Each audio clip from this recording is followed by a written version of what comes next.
माननीय सदस्य, माननीय अध्यक्ष,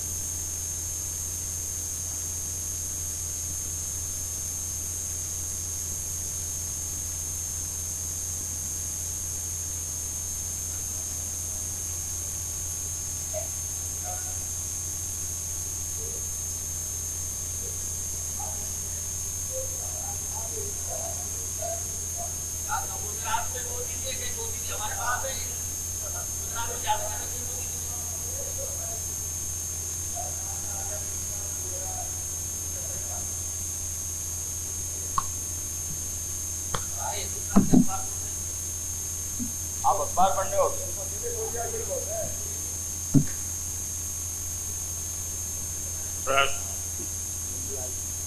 नंदलाल मीणा। माननीय अध्यक्ष महोदय, प्रश्न संख्या 340। माननीय अध्यक्ष महोदय, एक, जी हाँ, राजस्थान में भारत सरकार के दिशा निर्देशानुसार वर्ष 97-98 में ही गरीबी रेखा से नीचे जीवन यापन करने वाले परिवारों की पहचान कर ली गई थी तथा उनको भारत सरकार के निर्देशानुसार 25 किलो गेहूं प्रति माह वितरित किया जा रहा है। राज्य में गरीबी रेखा से नीचे जीवन यापन करने वाले 22,81,261 परिवारों में से 22,66,800 परिवारों को राशन कार्ड उपलब्ध करवा दिए हैं। जिलेवार परिवारों की संख्या सूची सदन की मेज पर रख दी गई है। 2, राज्य में चयनित परिवारों को प्रति परिवार 25 किलोग्राम अनाज उपलब्ध कराने हेतु भारतीय खाद्य निगम से माह जनवरी एवं फरवरी 2002 में 90,210 मीट्रिक टन अनाज उठाया गया तथा 84,164 मीट्रिक टन अनाज उठाकर सार्वजनिक वितरण प्रणाली के तहत वितरित किया गया। जिलेवार संख्या सूची प्रश्न के भाग 1 की सूची के साथ ही सदन की मेज पर रख दी गई है। माननीय अध्यक्ष महोदय,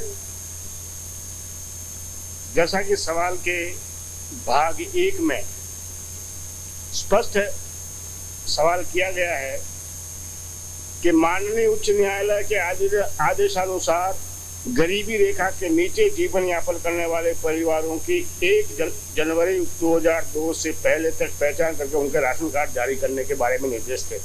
अध्यक्ष महोदय, माननीय मंत्री महोदय ने जो जवाब दिया है, राजस्थान में भारत सरकार के दिशा निर्देशानुसार वर्ष 1997-98 में ही, मतलब सुप्रीम कोर्ट का डायरेक्शन सब अध्यक्ष महोदय, जनवरी 2002 से पहले कितने परिवारों को चयनित किया गया और उसके 25 किलो के हिसाब से कितना गेहूं आवंटित किया गया। माननीय मंत्री महोदय ने इस सवाल का जवाब तो टाल दिया और ये बता दिया कि 97-98 में जो हमने सर्वेक्षण के आधार पर गरीबी की रेखा के नीचे जीवन यापन करने वालों को आइडेंटिफाई किया था, उनको 25 किलो के हिसाब से गेहूं आवंटित किया है। तो अध्यक्ष महोदय, मेरा सीधा सवाल ये है कि जो सवाल मैंने किया था उसका उत्तर का समावेश यहाँ नहीं किया गया। दूसरा ये अध्यक्ष महोदय कि भारत सरकार ने राजस्थान सरकार को इन 2 महीनों में उच्चतम न्यायालय का जो निर्णय हुआ उससे पहले ये डिस्ट्रीब्यूशन कर रहे थे। सर नहीं सर, गरीबी रेखा के नीचे जो जीवन यापन करने वालों का आइडेंटिफिकेशन जनवरी 2002 के पूर्व करना था, जबकि इन्होंने 97-98 में किया। बीच के 3-4 साल का जो समय गुजरा अध्यक्ष महोदय, उसमें और भी लोग बिलो पॉवर्टी लाइन के नीचे आ गए हैं, उनका जो है इनमें समावेश नहीं किया गया है। और दूसरा मेरा सवाल यह अध्यक्ष महोदय कि भारत सरकार ने राजस्थान सरकार को कितना गेहूं आवंटित किया और एफसीआई से राजस्थान सरकार ने कितना उठाया, इसमें किसी प्रकार का कोई हवाला नहीं है। और तीसरा अध्यक्ष महोदय, मेरा सवाल यह है कि राजस्थान में जो नाजायज तौर पर बांग्लादेशी निवास कर रहे हैं, क्या राज्य सरकार ने उनको भी बीपीएल की सूची में सम्मिलित किया है और उनको किस तरह के गेहूं का वितरण किया जा रहा है? माननीय अध्यक्ष महोदय, 97-98 2001 97-98 की चयन सूची के आधार पर ही हर व्यक्ति को जो इसमें शामिल हो गया है उनके राशन कार्ड बने हुए हैं, उनको हम राशन वितरण करवा रहे हैं। प्रति परिवार 25 किलो अनाज उनको दिया जाता है। नई सूची जब हमारा 2 अभियान चले, प्रशासन शहरों के संग, प्रशासन गांवों के संग, जिन लोगों ने भी हमको अप्लाई किया उनके हमने राशन कार्ड बनाए हैं। राशन कार्ड बनाने की प्रक्रिया चालू है। प्रशासन शहरों के संघ के साथ साथ पंचायत समितियों द्वारा राशन कार्ड वितरण किए जा रहे हैं और उनके रंग पलट दिए गए हैं। पहले वाले राशन कार्ड जो थे उनको सरकार ने 25 किलो के आधार पर जितना आवंटन आप होना चाहिए, आपने लिफ्टिंग क्यों नहीं की? 5 लाख मैट्रिक टन अध्यक्ष महोदय, इनको उठाव इनका उतना होना चाहिए। और ये उत्तर में ये कह रहे हैं कि इन्होंने 90,210 मैट्रिक टन उठाया है। झगड़ा इस बात का है। देखो, हमें राशन कार्ड के रंग से मतलब ही नहीं है अध्यक्ष महोदय। रंग कैसा ही हो, चाहे कैसे रंग बना दो, हमें उससे मतलब नहीं है। सप्लीमेंट्री पूछ लेना अभी बीच में। माननीय अध्यक्ष महोदय, पिछले सालों अकाल के तहत काम के बदले अनाज योजना भी चली। लोगों के पास खाने का अनाज इकट्ठा हो गया। उन लोगों ने अनाज उठाने में आनाकानी करी और वो अनाज बच गया। उस वजह से वितरण व्यवस्था में भी कमी आई है। हमने हमारी तरफ से कहीं कोताही नहीं बरती, कहीं से हमारे को शिकायत नहीं मिली। कोई शिकायत आएगी तो उसके लिए हम जिम्मेदार हैं, उसका हम समाधान करेंगे। माननीय अध्यक्ष महोदय, शिकायत पर चले गए। हमारा मूल सवाल ये इनका है कि जितना आपको अनाज भारत सरकार उच्चतम न्यायालय के निर्देश अनुसार उठाव होना चाहिए, उतना उसका आधे से कम भी नहीं उठाया इन्होंने। सवाल तो हुए, हाँ वही सवाल तो वही है। आप शिकायत माननीय अध्यक्ष महोदय, इस प्रश्न के दो, मेरा निवेदन आप सुन लीजिए अध्यक्ष। इस प्रश्न के 2 भाग है। एक तो भारत सरकार ने उच्चतम सुप्रीम कोर्ट ने आदेश दिया, ये 97-98 की जो ये चयनित परिवार किए गए वो अलग सूची है। अब उसके बाद में ये सूची वापिस उच्चतम न्यायालय के आदेश से वापिस होनी चाहिए। उसके बारे में आप रिप्लाई दे नहीं रहे, उसके बारे में आप रिप्लाई दे नहीं रहे। इसी बिंदु पर रिप्लाई दे रहे हैं। माननीय अध्यक्ष महोदय, जो सूची हमारे पास उपलब्ध थी उसके अनुसार राशन कार्डों का ही वितरण किया गया। पहले जो 97-98 में राशन कार्ड वितरण हुए वो हमारे कार्यकाल में वितरण नहीं हुए, लेकिन उस पर भी हमने अनाज उपलब्ध करवाया। मोड़ लगवा दी आपके द्वारा, आपने भी लगाई, हमने भी लगाई। और आने वाले जिन लोगों के पास राशन कार्ड नहीं है, जिन्होंने हमको अप्लाई किया है, उनके राशन कार्ड बनवा रहे हैं। हमने पूरा सामान उठाया है, पूरा उठाव किया है, लेकिन वितरण पूरा नहीं होने से जो बचा हुआ सामान है वो जो हमारे एपीएस की दुकानें हैं उनके पास बच जाता है। उनके पास वो है, अगले महीने जब उठाते हैं उसको शामिल कर लेते हैं। कहीं पर कहीं चोरी हुई हो, बेईमानी हुई हो, आप मुझे बताएं, मैं उसका सीधा इलाज करूंगा और जो आप कहेंगे उनके पूरी जांच करवाऊंगा। अध्यक्ष महोदय, कोई बेईमानी हुई तो वो बताएं आप। माननीय अध्यक्ष महोदय, माननीय अध्यक्ष नहीं है श्रीमान अध्यक्ष महोदय, मूल सवाल है जनवरी 2002 में जो उच्चतम न्यायालय ने जो आदेश दिए उसकी पालना हुई क्यों हुई? क्या आपने माननीय खाद्य मंत्री जी ने अभी कहा ये प्रशासन गांवों के संघ कार्यक्रम में हमने परिवार चयनित किए, एक भी परिवार चयनित नहीं किया। हम दावे के साथ कह सकते हैं। आपका कोई पूरी अध्यक्ष महोदय, मैं आपसे संरक्षण चाहता हूँ। मेरा मूल सवाल ये है कि सुप्रीम कोर्ट के निर्देशानुसार जनवरी 2002 से पहले तक पहचान करके उन्हें राशन कार्ड जारी करने के बारे में है। अब ये तो कह रहे हैं हमने 97-98 में जो सर्वे किया था उसका राशन बिलो पॉवर्टी लाइन की बता रहे हैं। मैं जानना चाहता हूँ कि जनवरी 2002 में जो सुप्रीम कोर्ट के डायरेक्शन के आधार से कितने लोग राजस्थान में बिलो पॉवर्टी लाइन के थे? ये 3 साल और 10 साल पहले हमने किया, उन्होंने किया, उसका राशन कार्ड बन रहे हैं। कोर्ट के डायरेक्शन के बाद क्या आपने राजस्थान में गरीबी रेखा से नीचे जीवन का यापन करने वाले लोगों का सर्वेक्षण करवाया है? यदि हाँ तो आप बताइए कौन सी तारीख को कौन से महीने में अभियान चलाया जा रहा है, उसके सर्वेक्षण के आधार पर कितने लोगों का चयन किया गया? क्या सुप्रीम कोर्ट बीपीएल परिवारों का जो सर्वे होता है, बता दो आप। मंत्री नहीं है, मंत्री जी के हाँ आप बैठ जाओ। मैं आपको असिस्ट कर रहा हूँ, आप ही की बात कह रहा हूँ। ये एक स्पेशल ऑर्डर था आपका जो 5 साल में चयनित होता है करने का प्रोग्राम अलग है। ये इसकी बात था special order of the supreme court. सवाल ये दूसरा है, ये नहीं है 5 साल तक चयनित करते वो सवाल नहीं है। ये तो सुप्रीम कोर्ट के डायरेक्शन के अनुसार क्या आपने पुणे उस चयनित लिस्ट को देखा है क्या उसकी कंप्लेंट हुई है कि नहीं हुई? It is the question of honourable member. इसमें नाम बढ़ाने वाला नहीं है, हटाने वाला है। अगर कोई गलत चयन हो गया आपने किया तो नाम हटाने वाली बात है, बढ़ाने वाली बात नहीं है। बढ़ाने का कोई निर्देशन नहीं है। अध्यक्ष महोदय, इस प्रश्न में उच्चतम न्यायालयों की निर्देशों की पालना नहीं हुई। दूसरा, मंत्री जी आपने किस बिहार पर कह दिया कि आपको जो गेहूं आवंटन हुआ गेहूं आपने पूरा उठाया? आपने अपने उत्तर में लिखा है कि एफसीआई ने अनाज का उठाव किया है 90,210 मैट्रिक टन। आपने जो बेनिफिशरीज बताए आपके खुद के उत्तर में वो है 22,81,261।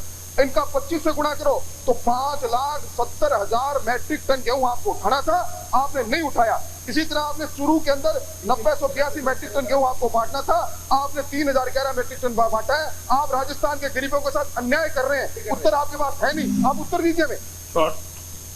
माननीय अध्यक्ष महोदय, मैं आपके माध्यम से माननीय मंत्री जी से ये जानना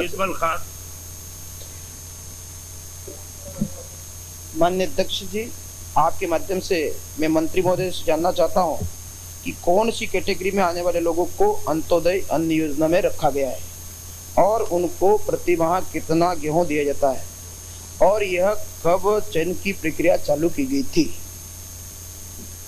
नहीं, इससे रिलेटेड है, इसी से संबंधित। गरीबी की रेखा से नीचे के लोगों में से चयन किया जाता है अंत्योदय। अध्यक्ष महोदय, मेरे प्रश्न की भावना का मुलाजा करें सर, मैं पूछ ही जा रहा हूँ, जवाब क्या दे रहे हैं? बार बार आप उसका उत्तर दीजिए। प्रश्न की मूल भावना को खा रहे हैं लोग। बिल्कुल नहीं खा रहे, बिल्कुल नहीं, सारी भावना का सत्यानाश कर रहे हैं अध्यक्ष महोदय। नहीं हो, आप धमकाते हो यहाँ पर जो आसन को पूछा है प्रश्न, उसका जवाब दे रहे हैं, जवाब तो देना। महोदय, ग्राम सभाओं के द्वारा इन परिवारों का चयन होता है, पंचायत में चला गया, अब हमारे विभाग से चयन नहीं होता, इसलिए जो वहां से सूची बन के आती है उसी के राशन कार्ड बनाए जाते हैं और उन्हीं के अनुसार उठाव होता है। कहीं ज्यादा उठाव हो भी गया तो उसका जब तक वितरण नहीं होता हम अगला उठाव नहीं कर पाते, इसलिए कि मतलब वो आकर के वो गोदाम में पड़ा रहेगा। जो उठाव नहीं हुआ है वो एफसीआई के गोदाम में माल मौजूद है, कहीं उसको खुद नहीं किया गया है, उसके अंदर बेईमानी नहीं हुई है, ना ही किसी प्रकार का कोई ब्लैक में गेहूं बेचा गया है। ये कोई अगर आपकी जानकारी हो कहीं बेईमानी हुई हो आप मुझे बताएं, मैं उसकी जांच करवा दूंगा। नहीं, प्रति परिवार को कितना दिया जाता है? अरे प्रति परिवार को कितना दिया जाता है? 25 किलो आपने किया तो इसका मतलब ये कि 1997 और 98 का जो बीपीएल परिवार का जो मापदंड आपने तैयार किया है उन सभी परिवारों को ये गेहूं। जीतमल जी आप माननीय अध्यक्ष जी, मैं मंत्री महोदय से ये जानना चाह रहा हूं, 2002 के न्यायालय के आदेश के कारण 97 तक आपके पास सूची थी, वो ठीक है, लेकिन उसके बाद जो उस आदेश के तहत जो चयनित में आ गए वो कितने लोग थे, उनके आधार पर आपने आवंटन कितना वहां से हुआ, ये फिगर बताइए। जो आप अलग अलग मत करिए। 97 के पहले आपके पास जो सूची थी वो आपने बता दी इतने लोगों की, लेकिन 97 और 2000 के बीच में इस कोर्ट के आदेश के बाद कोर्ट की मंशा के अनुसार कितने लोग इस गरीबी रेखा के नीचे चयनित हुए और उनके आधार पर आपको केंद्र से आवंटन कितना हुआ मात्रा में, उसके अगेंस्ट में आपने कितना उस समय उठाया, बस इतना ही। ये अलग से प्रश्न है, आप मुझे अलग से बारे बात कर ले। अलग कहाँ है, ये अलग कहाँ है साहब? यही तो प्रश्न है। ये बता रहे हैं कि हमने 97-98 में गरीबी रेखा के नीचे चयन किया। प्रश्न बोल यही है, 3 साल है 97-98 मूल प्रश्न यही है साहब, भाव यही है। अध्यक्ष महोदय, सुप्रीम आप जैसा जवान आदमी आप खुद ही बुलाइए फरमाने। आप खुद ही देख लें अध्यक्ष महोदय, चयन करने का काम नहीं। तो प्रश्न की मंशा है वही मैंने बताया। सुप्रीम कोर्ट के जनवरी 2002 के आदेश का भी समझाने आए मुख्य सचेतक, कंप्लेंट की है कि नहीं की? मंत्री जी तैयारी करके नहीं आए, मुख्य सचेतक समझाने आए। आप भी पूछ लीजिए उन्हें। फैमिली सुप्रीम कोर्ट माननीय अध्यक्ष महोदय, मंत्री जी तो तैयारी करके नहीं आए और सचेतक महोदय उनको समझा रहे हैं कि ये उत्तर देना है। ये केवल माननीय क्या हो रहा है, ये माननीय अध्यक्ष महोदय, सचेतक महोदय जाके उनको कान में 2002 के बीच में आप खुद तैयारी करके नहीं आए। कोर्ट के आदेश के बाद इस बीच की अवधि में कितने लोगों को और गरीबी रेखा से नीचे आपने चिन्हित किया? ये है, आप तो पुरानी सबको लूट लिया गरीबी रेखा के नीचे वालों को। 4 साल निकला, इस बीच के 4 साल में जो गरीबी रेखा से नीचे आए, इस कोर्ट के आदेश के तहत कितने लोग आए और उनके तहत आपने कितना उनसे आवंटन मांगा, कितना दिया? और एक और बता दें कि कितने बांग्लादेशियों को भी आपने गरीबी रेखा से नीचे में चयनित करके कार्ड बांटे? ये 2 चीज बताएं। जब चयन कोई हुआ ना तो अध्यक्ष महोदय, कहा गया बीपीएल के लोगों का चयन आपके लोग ग्राम पंचायत में होता है। लोगों ने किया है, चयन नहीं हुआ, आप मंत्री नहीं है, आप मंत्री नहीं है, मंत्री जी को जवाब देने दो। आप मंत्री नहीं है, मंत्री जी को जवाब दो। सुप्रीम कोर्ट के जजमेंट की अनुपालना सेंट्रल गवर्नमेंट को करनी थी। अध्यक्ष महोदय, तो चयन नहीं हुआ। ये सारा कार्यक्रम गुड़ गोबर किया है केंद्र ने। ये बीपीएल ये सारा जो है केंद्र ने किया है। इनको क्या पूछ रहे हो?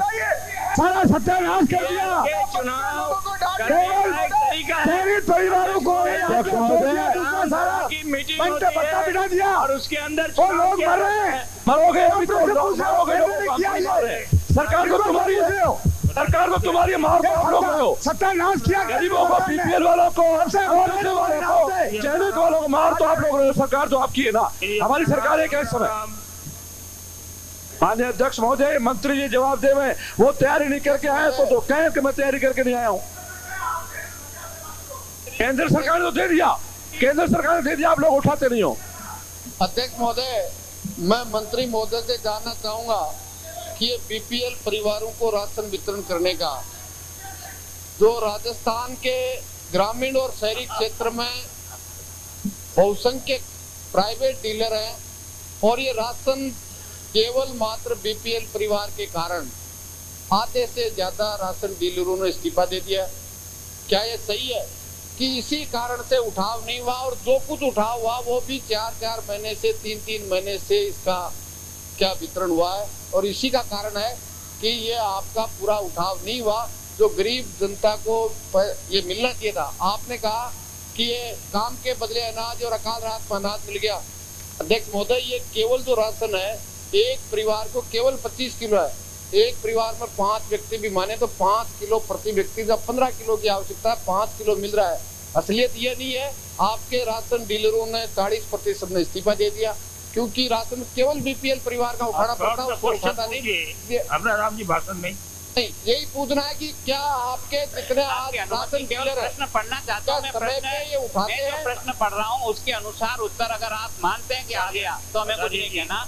प्रश्न है, क्या ये सही है कि माननीय उच्च न्यायालय के गरीबी रेखा से नीचे आप एक अनुपूर्वक पूछ सकते हैं, आप 30 दफे खड़े हुए हैं, बार बार आप पूछ रहे हैं और आप डिप्टी लीडर हैं पार्टी के, इसलिए मैं अब आखिर में पूछ लीजिए आप क्या पूछना चाहते हैं। मैं यही पूछना चाहता हूँ कि ये जो जवाब माननीय मंत्री महोदय ने जो जवाब दिया वो दिया कि हमने 97-98 में जो परिवार चयनित कर रखे थे गरीबी रेखा के नीचे, उन लोगों को हमने इतनी संख्या थी, इतना अनाज दिया।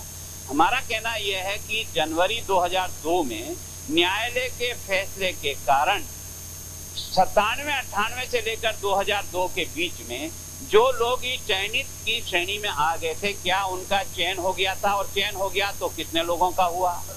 ये सूची बता रहे हैं 97-98, रगड़ रहे हैं उसी को बार बार। हम ये पूछ रहे हैं कि नहीं, न्यायालय का फैसला होने के बाद न्यायालय की मंशा के अनुसार आपने इन वर्षों में कितने लोगों का चयन करके कार्ड बांट दिया?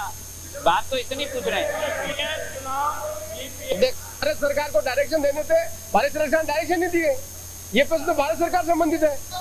जो अरे आप बैठिए, आप बीपीएल फैमिली है, आप क्या हर एक बैठे नीचे, हर एक में बोलना क्या जरूरी है? बीपीएल फैमिली हमारा क्या संबंध है? हर एक में बोलना अन्य बीपीएल फैमिली का संबंध में एक हुआ सर्वे, सुप्रीम कोर्ट ने ये बात की, एक्शन नहीं दिए। कभी मुख्यमंत्री खड़े होते हैं, कभी शिक्षा मंत्री खड़े होते हैं, वो क्या कमजोर लगते हैं आपसे? आप कम पढ़े लिखे हैं क्या? अध्यक्ष महोदय, हमारा वास्तविक सवाल था, नहीं मिलता है, ये सभी बीपीएल कार्डधारी को गेहूं नहीं मिलता। इससे साफ जाहिर होता है कि बीपीएल के सभी कार्डधारी को गेहूं नहीं मिलता है। अध्यक्ष महोदय, इन सारी बातों से पता लगता है कि बीपीएल के कार्डधारी को गेहूं आवंटित नहीं होता है। अध्यक्ष महोदय, मेरा तो एक ही प्रश्न है, क्या राशन डीलरों से नहीं उठाया? अध्यक्ष महोदय, पाटन की पंचायत समिति कार्यालय में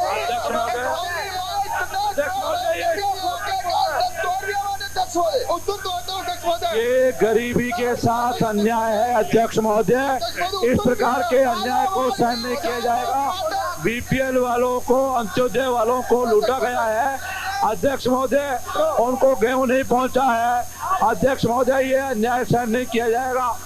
और मंत्री महोदय ठीक से किसी भी पत्रकार ब्लैकमेल करना चाहते हैं मंत्री महोदय, सारा गांव पे बैठ कर इनको मजाक बना रखा है। आपने हमारा नाम पुकार के ये सुनने नहीं देते हैं, इनकी बातों की बना रखी है सदन को।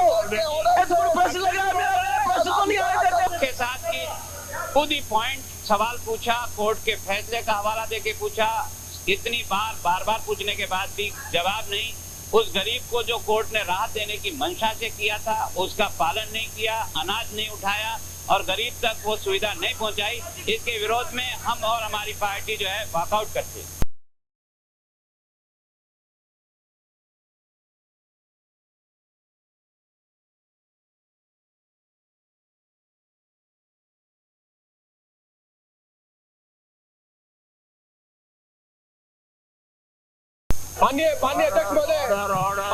माननीय मंत्री जी दोबारा जवाब दें, मेरे समझ में नहीं आया साहब हल्ले में। माननीय मंत्री जी। माननीय अध्यक्ष महोदय, रामस्वरूप मीणा सर, सदन में ये स्टेट फॉर रिकॉर्ड हो जाना चाहिए कि बीपीएल फैमिली का सर्वे 97 में हुआ, भारत सरकार करती है। सुप्रीम कोर्ट के फैसले के बाद भारत सरकार को डायरेक्शन देना है, ये काम उन्होंने नहीं किया और वॉकआउट करके बीजेपी करना चाहती है। हम इसको कंडेम करते हैं, ये हमारा काम नहीं। माननीय अध्यक्ष महोदय, रामस्वरूप मीणा 341 341। अब बैठिए, आप वॉकआउट कर लिया, बैठिए, बिराजो आप। और गरीबी के रेखा से नीचे वालों को वितरित करना। 341 341। ये सिर्फ टोडा भीम में मरने वाले पशुओं के बारे में 341। माननीय अध्यक्ष जी, विधानसभा क्षेत्र टोडा भीम में वर्ष 2001 से फरवरी 2002 तक कुल 15 पशुओं की हेमोलिटिक निमोनिया एवं सस्पेक्टेड हेमोरेजिक सेप्टिसीमिया के कारण मृत्यु हुई। नंबर खंड 2, उप क्षेत्र की संस्थाओं द्वारा गलघोंटू, खुरपका, मुहपका, लंगड़ा बुखार का टीकाकरण निर्धारित समय पर किया गया तथा रोग की सूचना मिलने पर तुरंत बीमार पशुओं का इलाज किया गया एवं रोकथाम के टीके लगवाए गए।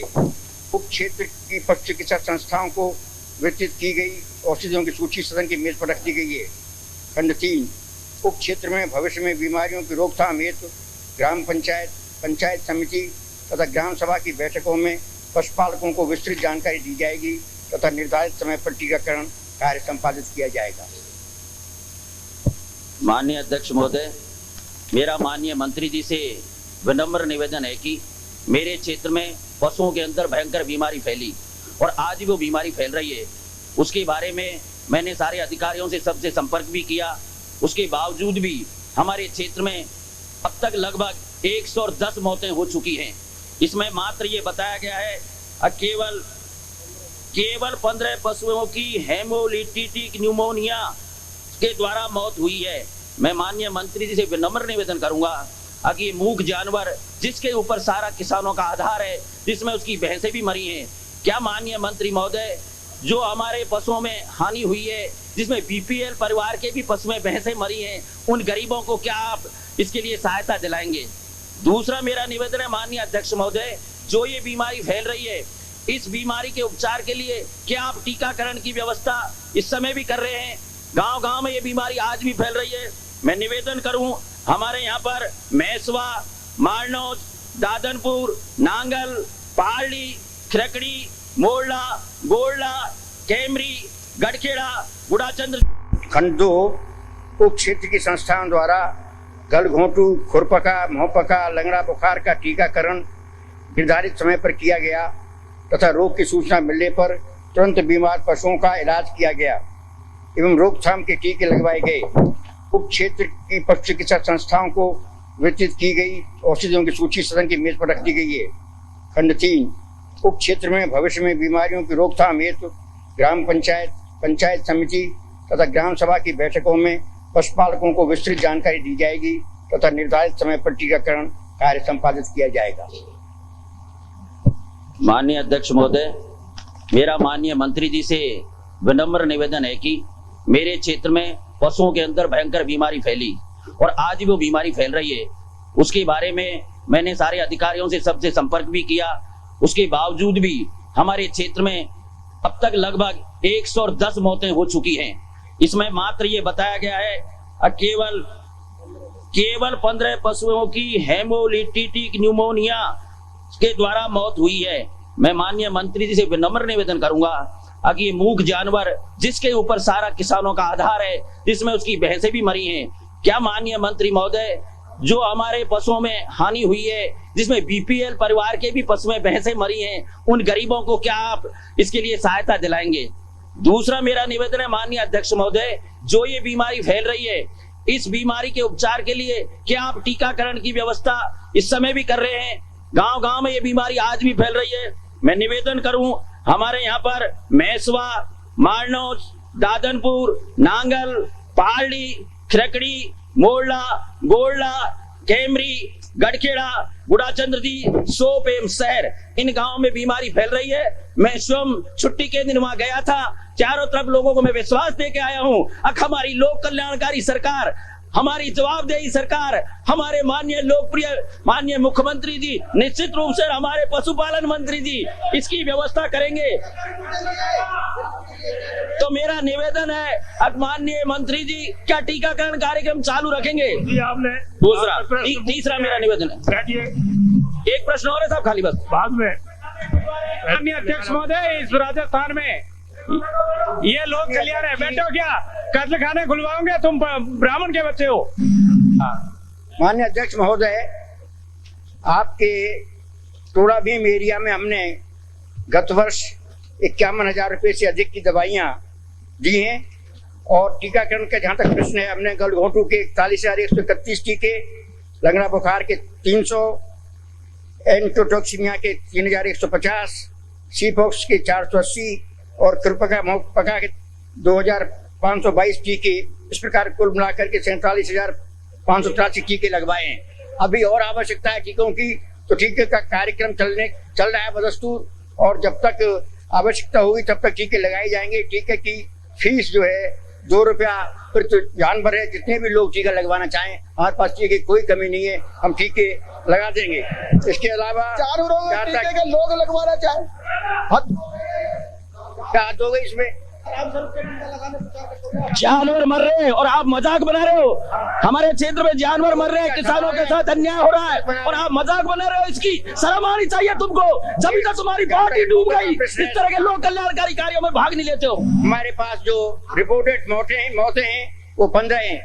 मौतों का कोई हमारे यहाँ पर रजिस्ट्रेशन कंपल्सरी नहीं है। जितने का रिपोर्ट हमारे यहाँ होती है वो हमारे पास है, लेकिन फिर भी हम प्रयास इस बात का करेंगे इस क्षेत्र में बीमारी नहीं फैले। उसके लिए जो भी सावधानी बरती जाएगी, जो भी टीके का कार्यक्रम विशेष रूप से चलाया जाएगा वो चलाएंगे और इनकी संस्थाओं को और सुदृढ़ करेंगे। माननीय अध्यक्ष महोदय, मेरा विनम्र निवेदन है, आपने एक सूची दी है, ये हमारे क्षेत्र में आपने कैल्विनियम फोर्ड 2.5 किग्रा एक दी है, पशु चिकित्सालय टोड़ा भीम को, पशु चिकित्सालय नांदौती को 1, सोप को 1 और कमालपुरा को 1 दी है।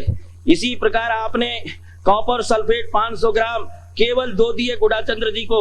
इसी प्रकार आपने 2 दिए पारवेडिन आयोडीन सॉल्यूशन केवल मात्र 2 दी है। और इसी प्रकार आपने बॉल साल्फेमीडियम 1 ये एक दिए। सारे क्षेत्र में बीमारी फैल रही हो और उसके लिए केवल मात्र आप 1 डिब्बा दे दो या 1 दवाई दे दो, ये पर्याप्त है। मेरा अध्यक्ष महोदय विनम्र निवेदन है हमारी माननीय मंत्री महोदय से, आप मेहरबानी करके इन किसान, आप तो किसान के बेटे हो, आप तो बहुत दयालु हो, आप तो हमेशा हमारी बात को तुरंत ही सुन लेते हो, हमारी सरकार भी हमारी बात को तुरंत सुनती है। मेहरबानी करके आप हमारे पूरे क्षेत्र में ये दवाइयों की संख्या तो बढ़ाओ।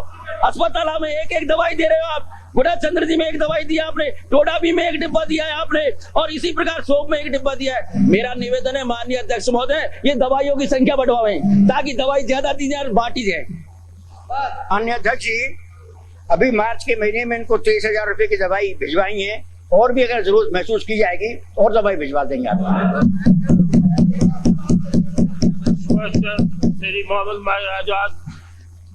अध्यक्ष महोदय, प्रश्न संख्या 342। माननीय सिंचाई मंत्री श्री बाबू को भी ऑथराइज किया होगा। दोनों कर दिया, कोई तो रहेगा। 1 गुड़गांव नहर में इस वर्ष अप्रैल 2001 से मार्च 2002 तक कुल 11,698 क्यूसेक डेज पानी सिंचाई के लिए दिया गया है। इसका विवरण परिशिष्ट है सदन के पटल पर रख दिया गया। 2 गुड़गांव नहर से इस वर्ष कामा विधानसभा क्षेत्र में ही सिंचाई की गई है, जिसका विवरण परिशिष्ट 2 में सदन के पटल पर रख दिया गया है।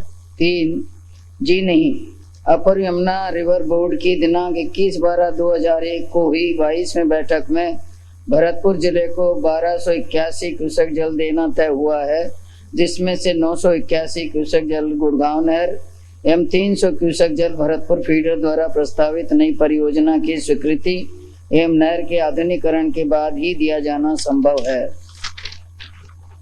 4 जी हाँ, गुड़गांव नहर की क्षमता बढ़ाने हेतु प्रस्ताव केंद्रीय जल आयोग को प्रेषित किया गया है एवं केंद्रीय जल आयोग से अनुमोदन होने के पश्चात परियोजना की प्रशासनिक एवं वित्तीय स्वीकृति जारी की जाकर वित्तीय संसाधन की उपलब्धता अनुसार बजट राशि आवंटन किया जाना संभव है। 5 राज्य के हिस्से का पूरा पानी लेने का प्रयास किया जा रहा है। पानी की उपलब्धता अनुसार पानी छोड़ा जाना एवं सभी शाखाओं में सिंचाई के लिए पानी देना संभव है। 6 जी हाँ, वित्तीय संसाधनों की उपलब्धता के अनुसार मरम्मत एवं खुदाई के कार्यों का प्रावधान किया जाना प्रस्तावित है। माननीय अध्यक्ष महोदय, मैं आपके माध्यम से माननीय सिंचाई मंत्री जी से पूछना चाहता हूं कि आपने प्रश्न के खंड 1 में कहा है कि हमने राजस्थान का 11,698 क्यूसेक डेढ़ पानी सिंचाई के लिए लिया है। मैं आपसे जानना चाहता हूं कि राजस्थान का पानी कितना था हिस्से का जिसमें से आपने ये पानी लिया है। दूसरा, जो तीसरा प्रश्न का बिंदु है जिसमें आपने कहा है आधुनिकीकरण के लिए बजट में, मैं पूछना चाहता हूं कि कितना प्रावधान आपने रखा है। माननीय अध्यक्ष महोदय, ये ऐसी कड़ी बना दी कि पानी उपलब्ध जब होगा जब नहर की मरम्मत और उसका आधुनिकीकरण हो जाएगा, और आधुनिकीकरण जब होगा जब संसाधन उपलब्ध हो जाएंगे, और संसाधन जब मिलेंगे जब केंद्रीय जल स्वीकृति दे देगा। तो आप कृपया ये बताने का कष्ट करें कि आपने केंद्रीय जल आयोग को जो प्रस्ताव भेजा है उसमें कितनी राशि की आपने उनसे स्वीकृति मांगी है। पहला सवाल तो ये। और दूसरा, इस काम के लिए आपने जो कहा कि इसका पूरा पानी जो है वो केवल कामा क्षेत्र के अंदर ही उपयोग में लाया, और उसकी सूची भी आपने दी है। लेकिन मेरा आपसे निवेदन है माननीय मंत्री जी कि कामा की जितनी भी आपने ये 21 माइनर दिए हैं, इन सबका आप एक बार सर्वे तो कराएं, दिखवाएं। ये सारी टूटी पड़ी हुई हैं, इनकी मरम्मत मांगती हैं। इसमें से लोगों ने मार्ग बना रखे हैं, इसकी पुलियाओं पर पत्थर लगाने के लिए क्या ये सही है कि धौलपुर से आपने पत्थर भी मंगा करके वहां फटका हुआ है, लेकिन आज तक वो पत्थर भी नहीं लगा, लोगों ने उसी में से रास्ते बना रखे हैं, इसलिए इसका भी सही उपयोग नहीं हो पा रहा है। इसलिए मैं तो आपके अध्यक्ष जी के माध्यम से आपसे यही जानना चाहता हूं कि आपने इस गुड़गांव कैनाल का पूरा पानी लेने और इसके आधुनिकीकरण के लिए बजट में कितनी राशि का प्रावधान रखा है और केंद्रीय जल आयोग को आपने कितने रुपए का प्रस्ताव भेजा, कृपया इसका उत्तर। माननीय अध्यक्ष महोदय, 11,698 क्यूसेक पानी जो मिला उसके पेटे हमें 1,89,986 क्यूसेक पानी मिलना चाहिए था, इतना हमें कम मिला। दूसरी बात जो आपने पूछी है कि नहर में क्योंकि बहुत टूट फूट है, सिल्टिंग है, इसलिए पानी पूरा नहीं पहुंच रहा है, इसके लिए हमने जो है ना प्रतिवर्ष कुछ न कुछ राशि लगाई है और 2000-2001 में लगभग 1 करोड़ रुपया इसी के लिए दिया गया था और उसमें काफी काम भी हुआ, लेकिन अभी भी नहर के अंदर बहुत काम बाकी है। और काम बाकी होने के साथ साथ हमेशा की जो समस्या है वो ये है कि हरियाणा के क्षेत्र में वहाँ के काश्तकार नाजायज तौर पर बहुत जगह पर पंप लगाकर हमारा पानी जो है ना खींचते रहते हैं और साथ ही जो है ना हम क्योंकि उसकी पूरी सफाई करने की स्थिति में अभी तक नहीं हो पाए, इसलिए दोनों प्रकार के अवरोध हमारे उपलब्ध हैं और उन्हीं के कारण से हमारा बहुत कम पानी हम ले पाते हैं। ये हमारे सामने व्यवहारिक समस्या है जिसके लिए बराबर उनके साथ जो है ना काम किया जाने का, उनको कन्विंस करने का, उनके कारण से जो अवरोध हो रहा है उसको हटाने का, ये सारी समस्याएं बराबर उनके साथ में की जाती रही हैं। लेकिन उसके बावजूद भी जो अपर स्ट्रीम में जिस तरह का बिहेवियर हर किसी स्टेट का होता है, इनका भी हमारे साथ में चल रहा है जो बहुत दुखदायी है। अभी जो नई परियोजना के तहत में नया जो परियोजना तैयार की गई है अपर यमुना बोर्ड के फैसले के बाद में, उसमें 150 करोड़ रुपए का इसके अंदर प्रावधान किया गया है और इस संबंध में जो इनके दोनों नहरों के लिए जो हमने इसमें काम किया है उसमें काफी कुछ व्यवस्था सुधरने की और काफी कुछ हम अपना हिस्सा और लेने की कोशिश में हैं, लेकिन जब तक हम सचमुच में इसके रख रखाव के लिए पूरा प्रावधान नहीं कर पाएंगे तब तक हमारी भी कमजोरी रहेगी और साथ ही बहुत इफेक्टिव वे में किसी प्रकार हम जो है ना हरियाणा के काश्तकारों को हमारा पानी ड्रॉ करने से रोक सकें, इसकी व्यवस्था भी प्रभावी तौर पर करने की चेष्टा के बावजूद भी संभव नहीं हो रहा है, इसलिए हमारा पानी पूरा नहीं मिल पाता। नहीं, आपने ये कहा कि 1 लाख क्यूसेक पानी का हिस्सा राजस्थान का बनता था और उसमें से केवल 11,698 यानी हम 10% ही हिस्सा हमारा ले पाए हैं। तो ये एक तरफ तो हम पानी के लिए तरस रहे बूंद बूंद के लिए और दूसरी तरफ जो हमारा हिस्सा है वो हिस्सा हम 10% ही ले पा रहे हैं, ये तो हमारे लिए बड़ी शर्म की बात है। और आपने दूसरा जवाब ये दिया कि 150 करोड़ रुपए का आपने प्रावधान रखा है। 150 करोड़ रुपए का तो आपने यमुना प्रोजेक्ट के लिए रखा होगा, मैं तो आपसे गुड़गांव कैनाल की बात कर रहा हूँ, इसके लिए तो आपने केवल 35,000 रुपए का प्रस्ताव रखा है। क्या ये सही है? क्या इसको बढ़ाकर आप इसकी मरम्मत का सर्वे का काम इस साल कराएंगे क्या? ये जो आप 35,000 बता रहे हैं ना, ये तो सिर्फ मरम्मत का 35,000 मौजूदा, ये 150 करोड़ नई जो परियोजना का एक्सटेंशन होगा उसका बता रही। अध्यक्ष महोदय, मैं आपके माध्यम से मंत्री महोदय को जानना चाहूंगा कि आप कह रहे हो नहर हमारी शीर्ण होने के कारण हम उसमें पानी ड्रा नहीं कर सकते। वो प्रश्न करता है माननीय अध्यक्ष, उनको ऑथराइज किया है माननीय मंत्री जी, इसका पूरा सर्वे जो टूटी फूटी है इसका सर्वे करा के मरम्मत का काम कब तक करा दिया जाएगा, ये आप स्पेसिफिक जवाब दें। माननीय अध्यक्ष महोदय, मेरा माननीय मंत्री जी से सीधा प्रश्न है कि उन्होंने 2001, 2002, 2002 और 2003 में भरतपुर फीडर और गुड़गांव कैनाल के लिए खुदाई और मरम्मत के लिए कितना पैसा दिया? नंबर दूसरा, क्या राजस्थान सरकार ने भरतपुर फीडर के लिए जो 300 क्यूसेक पानी आवंटित है उसको लेने के पूरे प्रयास कर रखे हैं या नहीं कर रखे? महोदय, जानना चाहूंगा कि आपने कहा कि हमारी कैनाल जीर्ण है, हम पूरी कैपेसिटी में जो 1290 क्यूसेक पानी उठा नहीं कर सकते, तो क्या यह सही है? तो जून 2001 में 1293 क्यूसेक जुलाई 2001 में 1594 क्यूसेक और अगस्त 2001 में 1352 क्यूसेक पानी आपने इस कैनाल से ड्रा किया। और ये पानी उस वक्त ड्रा किया जब बरसात का मौसम था, पड़ोसी राज्यों को पानी की आवश्यकता नहीं थी। उस वक्त तो ये पानी कैसे आ गया और फिर ये कैसी हालत बन गई कि एक उसी कैनाल में इतना पानी उसके बाद कभी नहीं आया। तो ये तो बहाना है कि हमारी कैनाल बिल्कुल जीर्ण शीर्ण है, इसलिए पानी ड्रा नहीं कर सकते। माननीय अध्यक्ष महोदय, बहाना कुछ भी नहीं है। जो वस्तु स्थिति है मैंने स्वीकार की है कि एक तरफ हरियाणा के काश्तकारों का, हरियाणा की सरकार का जो नॉन कोऑपरेशन है या उनका जो ना अवैधानिक तरीके से ड्रॉल ऑफ वाटर है उस है जी पानी कैसे देते हैं वो तो समझौता ही एक्सेस वाटर का है। ये जो मैंने आपके सामने आंकड़े रखे हैं ये जून जुलाई अगस्त के आप के उत्तर के दूसरे खंड में आपने दिए, तो ये फिर कैसे हो गया? जब पानी की उनका आवश्यकता नहीं तब तो पानी छोड़ देते हैं हमारी तरफ। तो आप अपने आप ही समझ रहे हैं, तो मुझे से और क्यों पूछ रहे हैं कि जब बारिश का पानी अधिक आ जाता है और वो यूटिलाइज करने की स्थिति में नहीं होते तब तो हमें छोड़ देते हैं, मतलब हमारे लेकिन जब हमें जरूरत होती है तब वो नहीं छोड़ते। इसका मतलब हमारे मुख्यमंत्री जी इतने कमजोर है कि हम हरियाणा की दया पर है, हमारे हिस्से का पानी हम ले नहीं सकते। ये मुख्यमंत्री जो भी रहे हैं उनके सबके वक्त की रफ्तार है ये। वो जो बड़े मुख्यमंत्री आप जिनको मान रहे उनके वक्त में भी यही हालत थी। हमारी बल्कि हमने तो कोशिश की। हमारे मुख्यमंत्री जी कमजोर नहीं है, जिन्होंने बरामदे खाली करवा दिए जयपुर के अंदर, ऐसे मुख्यमंत्री हैं। कमजोर बताओ तो हरियाणा से हमारे मुख्यमंत्री कमजोर बताओ। आपके टाइम में पानी नहीं है। अध्यक्ष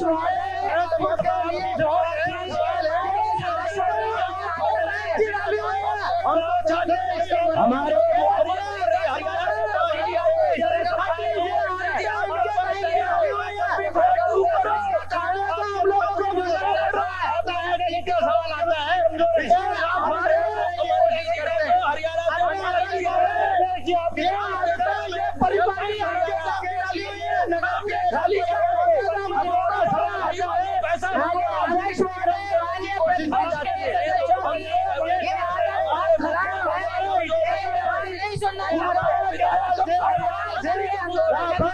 हिस्से का पानी हमको मिले ही हम चाहते हैं। जवाब सुनिए सरकार हमारे किसानों के हितों की सुरक्षा नहीं कर पा रही है।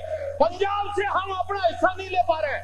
हरियाणा का हिस्सा जो आपने दिला दिया क्या? के ऊपर चार्ज लगा रहे हो आप ले आए थे क्या?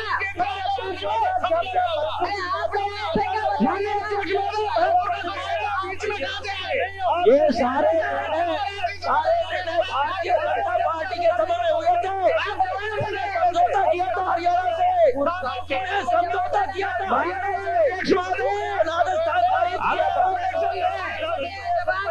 जवाब सुनिए। भरतपुर का क्वेश्चन है, बीच में राजनीति करने के लिए काम किया। भरतपुर का राजनीति कर रहे हैं आप। भरतपुर का क्वेश्चन है और इसमें बार-बार खड़े रहते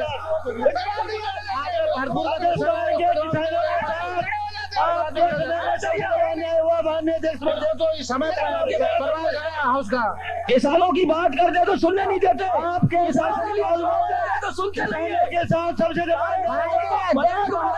किसानों की बात करते सुनते नहीं है, क्योंकि ये तो सेठों की पार्टी है। आप भी सिंचाई मंत्री रहे बीजेपी के शासनकाल में, आपने लिया क्या वो पानी उस वक्त? बीजेपी के जवाब सुन लीजिए। पानी आया है, समझौता हुआ, एक बूंद ही लिया।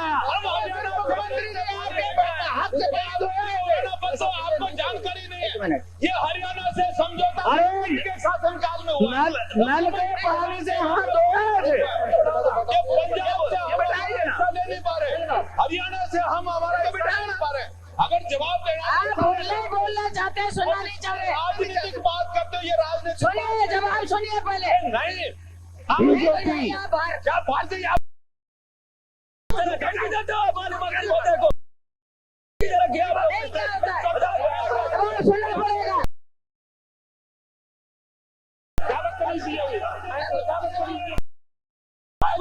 सुनना पड़ेगा। अब आप नहीं सुनना चाहते हैं, कैसे कह सकते हैं आप?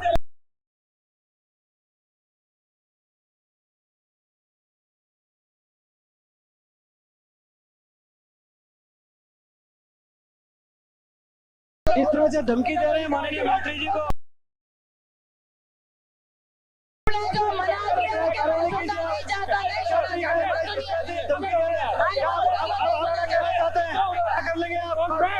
क्या कर लेंगे आप? इस तरह से अध्यक्ष महोदय धमकी दे रहे हैं आपकी। माने की बात है, आप इनके खिलाफ कार्रवाई नहीं करते हैं, ये कोई तरीका है? वरिष्ठ मंत्री हैं, उनको इस तरह से धमकी दे रहे हैं। अध्यक्ष महोदय, इनके खिलाफ कार्रवाई होनी चाहिए।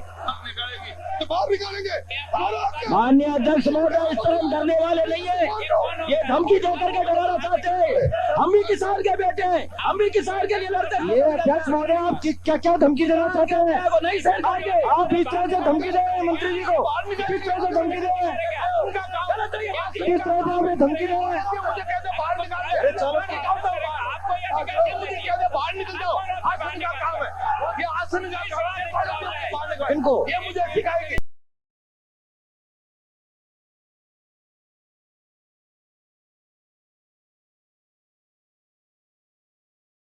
महोदय, उनके खिलाफ कार्रवाई कीजिए, ये कोई तरीका है?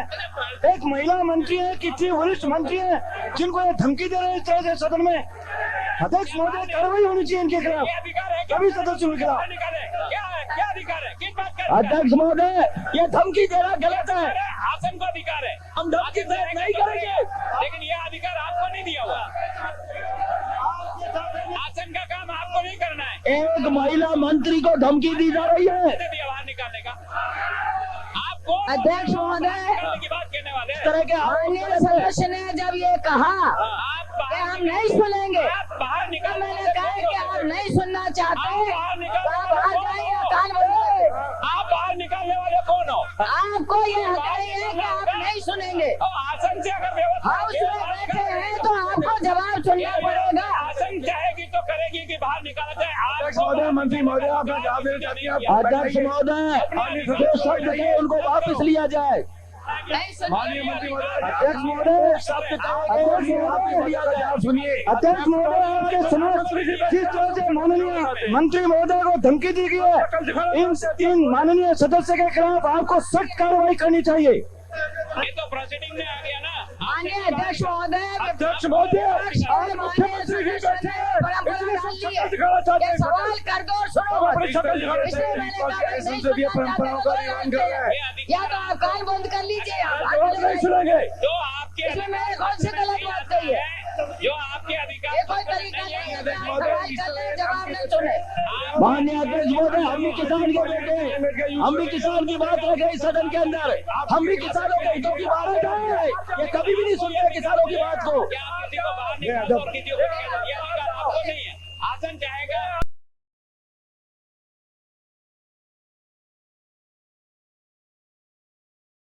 आप इस तरह से जो है आतंक फैलाना चाहते हो और हाइस को चलने नहीं दे रहे हो, ये क्या तरीका है? हरियाणा का निर्णय के समय में हुआ था, हमारे मुख्यमंत्री जी ने हरियाणा से पानी दिलाया हमारे लिए, ये क्या तरीका है?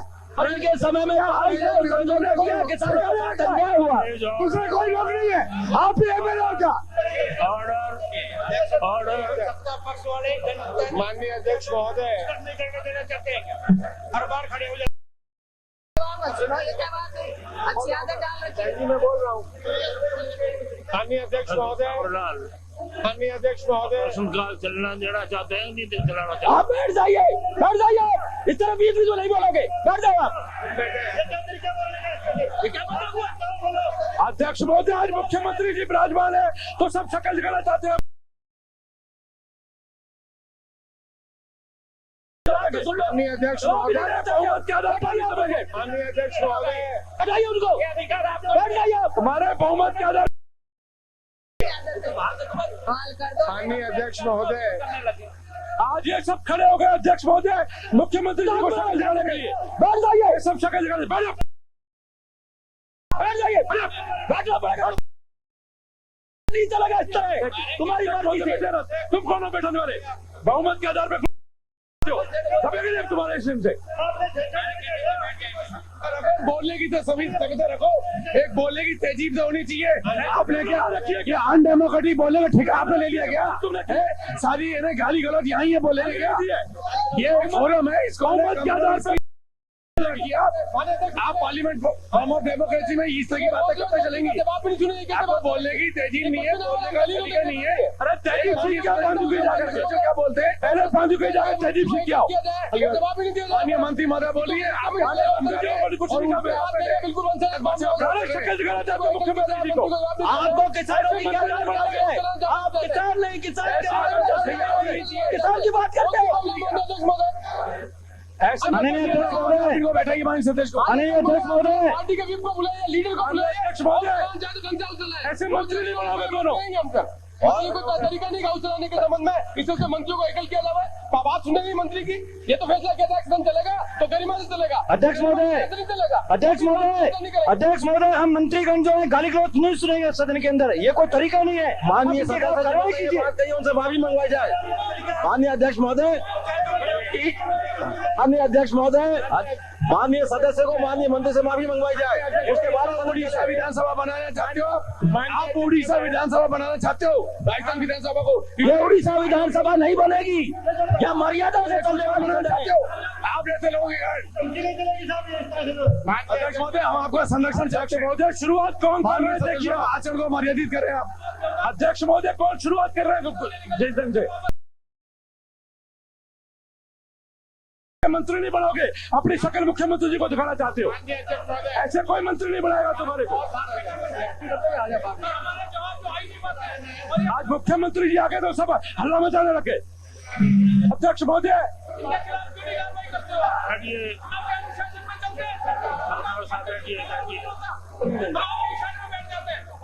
अध्यक्ष महोदय, आपके अनुशासन में चलने वाले सिपाही हम, आप जो हुक्म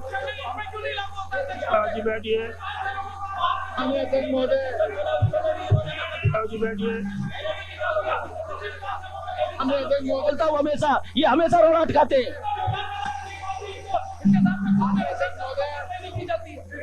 महिला लागू नहीं होता, सिर्फ हम पे लागू होता है। चरित्र का नाम तो लगाए, ये कोई माननीय सदस्य सौभाग्य की बात है क्या? इससे बड़ी शर्म की बात क्या होगी? आगे एक माननीय महिला मंत्री को चरित्र गाना लगाए। सम्माननीय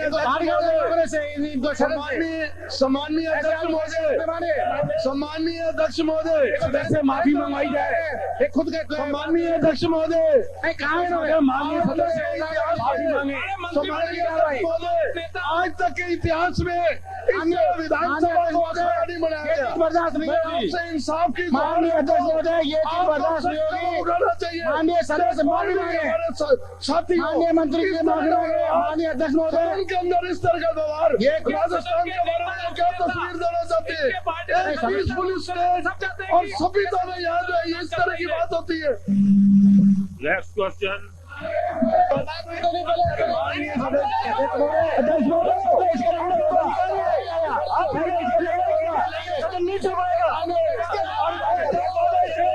की गरिमा को ठेस लगी है। कार्रवाई नहीं होगी, माननीय अध्यक्ष महोदय, यहाँ हम जो मंत्रीगण हैं ये गाली गलौज नहीं सुनेंगे इनकी, कोई गाली गलौज नहीं सुनेंगे इनकी। और इस तरह इनकी धमकी के पहले जवाब आने वाला है। ये क्या चुनौती दे रहे हो? आपकी क्या हैसियत और हिम्मत है? क्या कर लेंगे बाहर चल के? जवाब आएगा, आपका पता लग जाएगा आपकी क्या हैसियत है जो बाहर चल के हर बार करे बात रही। अध्यक्ष महोदय, गाली गलौज नहीं सुनेंगे सदन के अंदर। दीजिए, आप कार्रवाई कराइए इनके खिलाफ। इस तरह मंत्रियों को आप अपमानित कर रहे हो। अध्यक्ष महोदय, ये नहीं चलेगा।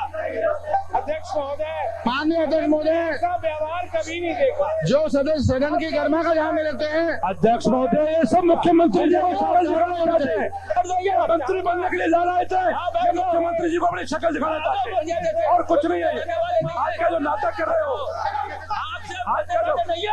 अध्यक्ष महोदय, माननीय सदस्य माफी माफी मांगे। इन्होंने जो एक महिला मंत्री जो वरिष्ठ मंत्री है उनके प्रति जो जिस पर टिप्पणी की है वो अमर्यादित है, असंसदीय है।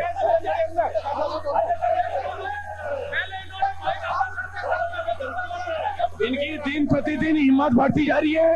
रोजाना मन में जो है ध्यान रखते हैं, इनकी हिम्मत बढ़ती जा रही है। इस तरह के दुराचरण और इस तरह का जो दुर्व्यवहार है, इसके प्रति बड़े शब्दों में करते हैं। आप इनके खिलाफ एक्शन लीजिए साहब। इस तरह तो माननीय अध्यक्ष महोदय, वहाँ तो कोई भी छड़ा सकता है, लेकिन माननीय अध्यक्ष महोदय बाहर चढ़ा करके सदन में कर रहे हैं कार्रवाई। ये सदन की गरमाई करके तो देखो बदन में हो। वित्त मंत्री जी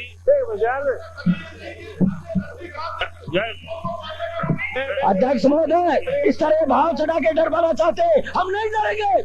अरे कोई दिलावर जी चाहे हम बैठ जाएंगे, इस तरह भाव चढ़ाने से नहीं डरेंगे। ये दुस्साहस की पराकाष्ठा है। माननीय अध्यक्ष महोदय, मेरा आपसे विनम्र निवेदन है, मेरा आपसे विनम्र निवेदन है, मैं आपसे निवेदन कर रहा हूं, आपका भी इस विधानसभा का बहुत लंबा अनुभव है, आप सदन के सबसे वरिष्ठ सदस्यों में से एक है, एक दो है उनमें से आप है, मैं भी छठा टर्म है मेरा। मैंने इतना शोभनीय व्यवहार विधानसभा में महिला मंत्री के संग कभी भी नहीं। इससे ज्यादा लज्जा, शर्म और खेदजनक स्थिति हो नहीं सकती है। आपके लिए तो कुछ भी खेदजनक नहीं है। आप नारी का सम्मान कर जानो, आप महिलाओं का सम्मान ही नहीं जानते हो। अध्यक्ष महोदय, आपके जैसा मेरा आपसे विनम्र निवेदन है, हो जाता है, माननीय सदस्य को माफी मांगनी चाहिए, खेद व्यक्त करना चाहिए, ये बहुत लाजमी है सदन की स्वस्थ परंपराओं कायम रखने के लिए। अगर आज इस किस्म की शुरुआत हो गई तो फिर इसका अंत नहीं होगा कभी। क्या नहीं कहा उपाध्यक्ष अध्यक्ष महोदय, क्या नहीं कहा, ये सारा का सारा पहले एक्सपंज कराएं, इनसे माफी मंगवाएं, अन्यथा ये आज का दिन इस राजस्थान विधानसभा के इतिहास में काले अक्षरों में लिखा जाएगा। अध्यक्ष महोदय, बात केवल इसी बात से शुरू हुई। महोदय नहीं सुनेंगे, हम कोई सवाल नहीं सुनेंगे। अब माननीय सदस्य से माफी मांगे माननीय मंत्री महोदय से, उसके बाद ही सदन की कार्रवाई चलेगी। जवाब तो सुनिए, क्या है नहीं सुनेंगे।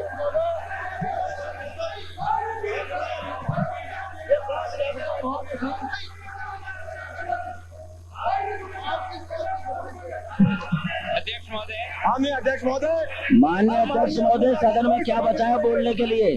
माननीय अध्यक्ष महोदय, जब तक आपके तरफ से कोई स्वाभाविक कैंडिडेट होना है, व्यवस्था नहीं होती, हम प्रतिपक्ष की कोई बात नहीं सुनेंगे, न सुनेंगे, न इसमें आगे कब तक कोई कार्रवाई नहीं होगी, चलने नहीं देंगे। माननीय अध्यक्ष महोदय, कुछ नहीं कहना चाहते हम। माननीय अध्यक्ष महोदय, माफी मांगे, माननीय अध्यक्ष महोदय, माननीय सदस्य से माफी मांगे माननीय मंत्री महोदय से। स्वाभाविक रूप से माननीय अध्यक्ष महोदय, पहले माफी। अपने स्तर के जिनको इतना लंबा अनुभव विधानसभा का, ऐसे वरिष्ठ मंत्री अगर इस प्रकार का व्यवहार करे और ये माननीय अध्यक्ष महोदय, तो स्वाभाविक रूप से इसमें सफाई की कोई गुंजाइश नहीं है।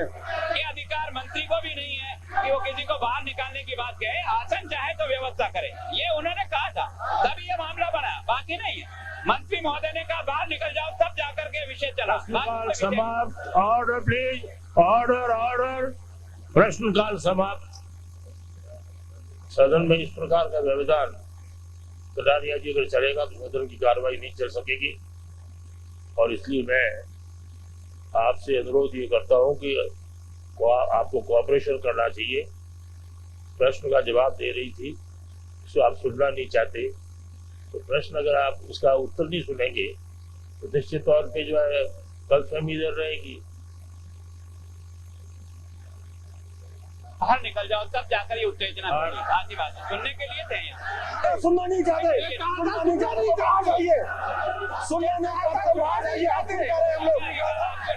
फिर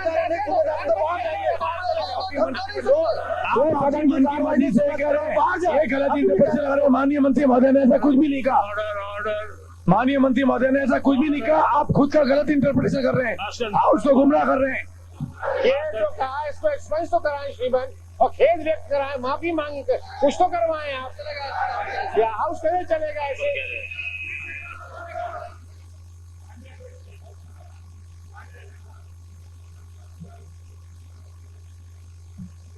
माननीय अध्यक्ष जी, माननीय अध्यक्ष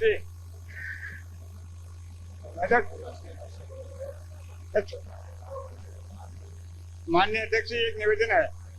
माननीय अध्यक्ष एक निवेदन है मेरा। बोलो क्या दिक्कत है?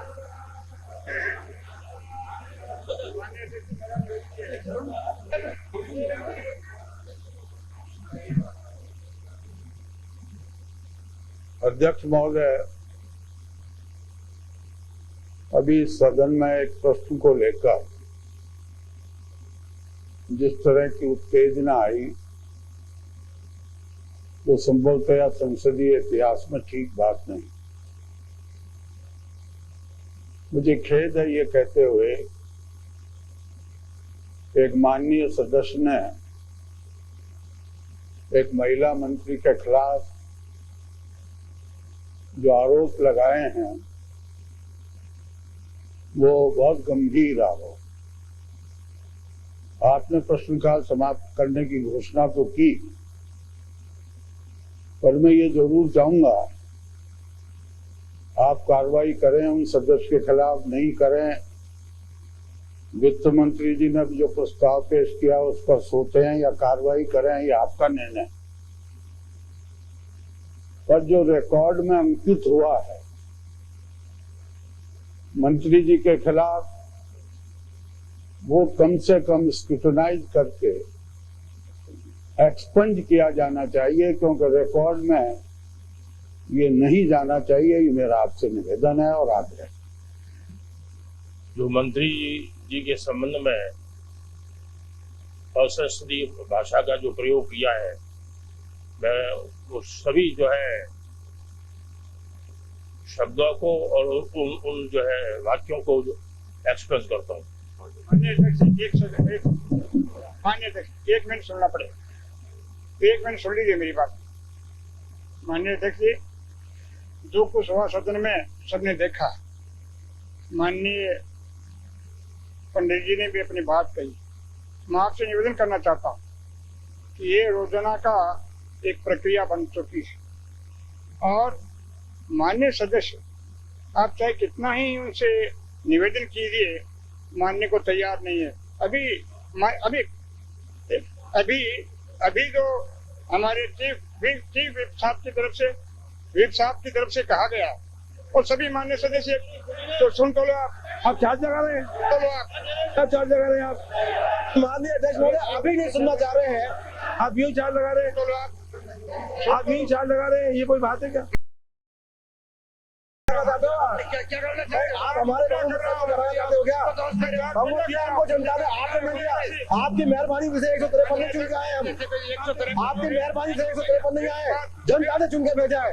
मान्य जी, मेरी बात तो मैं वापस लेता हूँ, लेकिन आपका आसन दिखाता है कि कितने आसन की आप इज्जत करते हो, कितना मान के। मान्य अध्यक्ष जी, मैं ये निवेदन कर रहा था कि मुख्य सचेतक महोदय और हमारे दूसरे मान्य सदस्यों ने भी कहा कि ये माफी मांगे।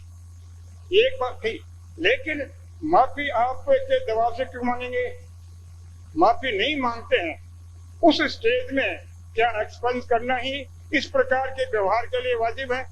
मैं आपसे निवेदन करना चाहूंगा माननीय अध्यक्ष जी, बहुत गंभीर मामला है और इस मामले में यदि इस तरह से एक्सपेंस आप करते जाओगे और हमेशा ये प्रचलित रहेगा, इसलिए मैं सत्ता पक्ष के माननीय मुख्य सचेतक महोदय से निवेदन करना चाहूंगा इस मामले में आप अध्यक्ष जी के निर्णय को चैलेंज करेंगे और जो माननीय सदस्य आप अध्यक्ष जी के निर्णय को भी चैलेंज नहीं मान रहे हैं, अध्यक्ष ने फैसला कर दिया भाई। हमारे उनको और इस प्रकार से अध्यक्ष महोदय ने निर्णय कर दिया, हाउस को मान रहे हैं, जब जुड़ जा रहे हैं आप। यही मेरा निवेदन। इसलिए माननीय मुख्य सचेतक महोदय, जो माननीय सदस्य के खिलाफ सदन की गरिमा रखने के लिए कार्रवाई होनी चाहिए, उसका प्रस्ताव पेश करें।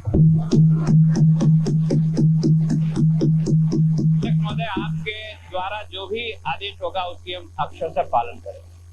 हम स्वयं ये चाहते हैं कि सदन गरिमामय ढंग से चले। बार बार इस बात का प्रयास करते हैं, पर कुछ माननीय सदस्य कोई ऐसी बात उठा देते हैं कि एक दूसरे में इस प्रकार का आता है।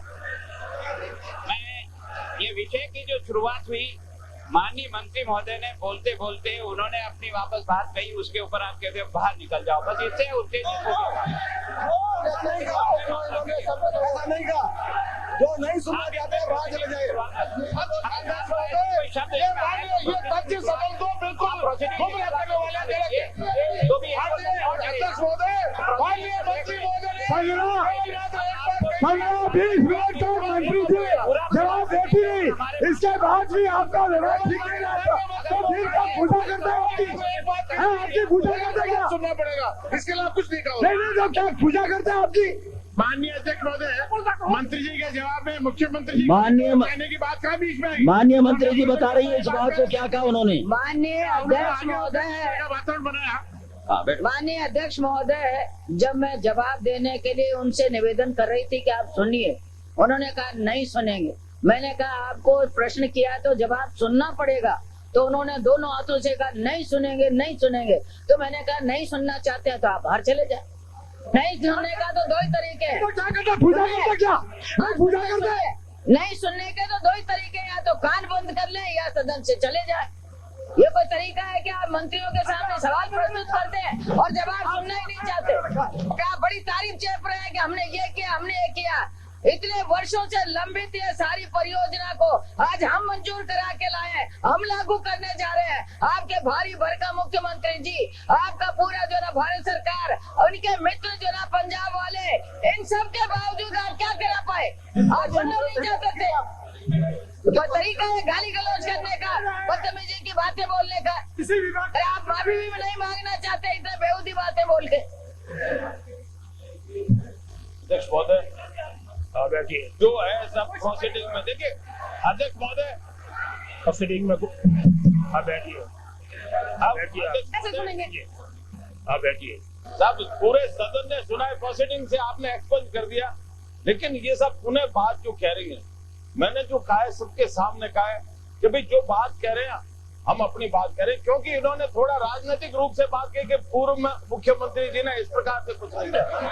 अध्यक्ष महोदय, कोई राजनीति नहीं थी और इन्होंने सीधा सीधा जो है चरित्र के ऊपर लांछन लगाया है, नारी जाति के ऊपर ये कलंक है। हम नहीं सुनेंगे ये बात। आसन मुझे नहीं, इनके खिलाफ कार्रवाई होनी चाहिए। अध्यक्ष महोदय, आसन पैरों पर। हाँ, थैंक यू।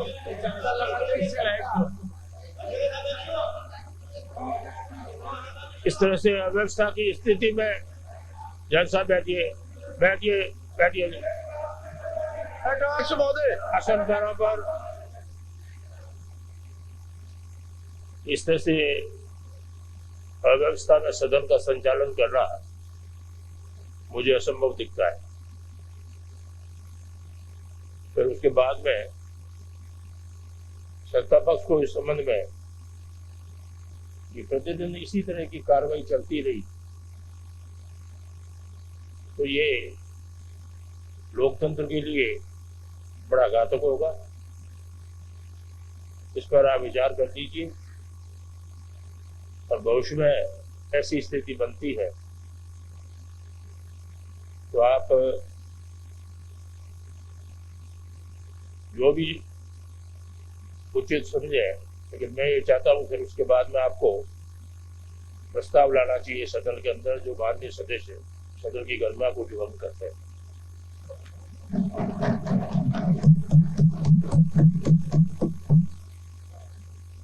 स्थगन प्रस्ताव पर व्यवस्था माननीय सदस्यों को सूचित करना है कि निम्नलिखित स्थगन प्रस्तावों की सूचना प्राप्त हुई है। सामान्य सदस्य की ओर से जिला अजमेर की विभिन्न पंचायत समितियों की साधारण सभा की बैठकों में ऑर्डर वांछित अधिकारियों की अनुपस्थिति से उत्पन्न स्थिति के संबंध में श्री हरिश्चंद्र कुंभावत सदस्य की ओर से पंचायत समिति कुचामन सिटी क्षेत्र में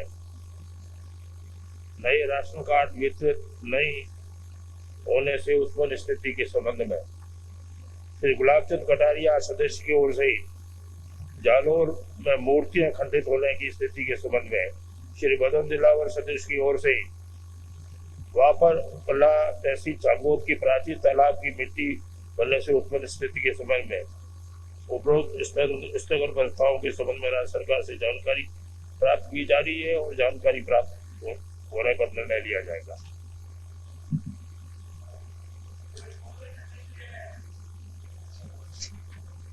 दिया था 295 के तहत जो है के नियम 295 के अंतर्गत प्राप्त सूचना है श्री बाबूलाल सिंगारिया सदस्य की ओर से अनुसूचित जाति जनजाति के व्यक्तियों को आवास नियमन शुल्क में 50% की रियायत प्रदान करने के संबंध में श्री रत्नाराम चौधरी सदस्य की ओर से ये है ना आपका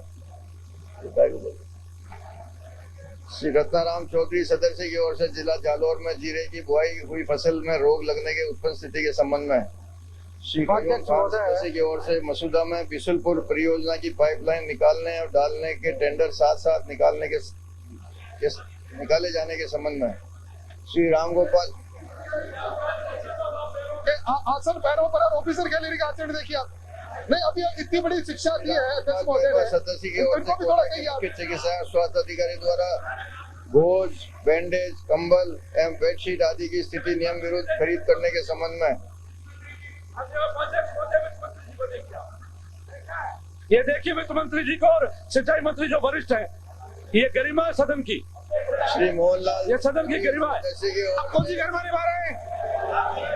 आसन पैरों पर आप खड़े हैं। की ओर से विधानसभा क्षेत्र नीमका थाना में पेयजल की गंभीर समस्या के संबंध में श्री घासीलाल मेघवाल सदस्य की ओर से विधानसभा के क्षेत्र केशवराय पाटन के गांव भैंसखेड़ा कोटकिया बालाजी के समीप कुरेल व मेज नदी के संगम पर बांध बनाने के संबंध में श्री आत्माराम मेघवाल सदस्य की ओर से विधानसभा क्षेत्र देसूरू के रानी स्टेशन में उप तहसील कार्यालय खोलने के संबंध में श्री राजेंद्र राठौड़ सदस्य की ओर से निर्वाचन क्षेत्र चूरू में पेयजल का भयंकर संकट होने के संबंध में श्री हीरा सिंह चौहान सदस्य की ओर से विधानसभा क्षेत्र रायपुर में नहरों से सिंचित की जाने वाली भूमि को कमांड क्षेत्र में सम्मिलित करने के संबंध में श्री गुलाब चंद कटारिया सदस्य की ओर से विधानसभा क्षेत्र बड़ी सादड़ी में घटते जल स्तर एवं सिंचाई हेतु अपर्याप्त पानी के संबंध में श्री बाबूलाल सिंगारिया।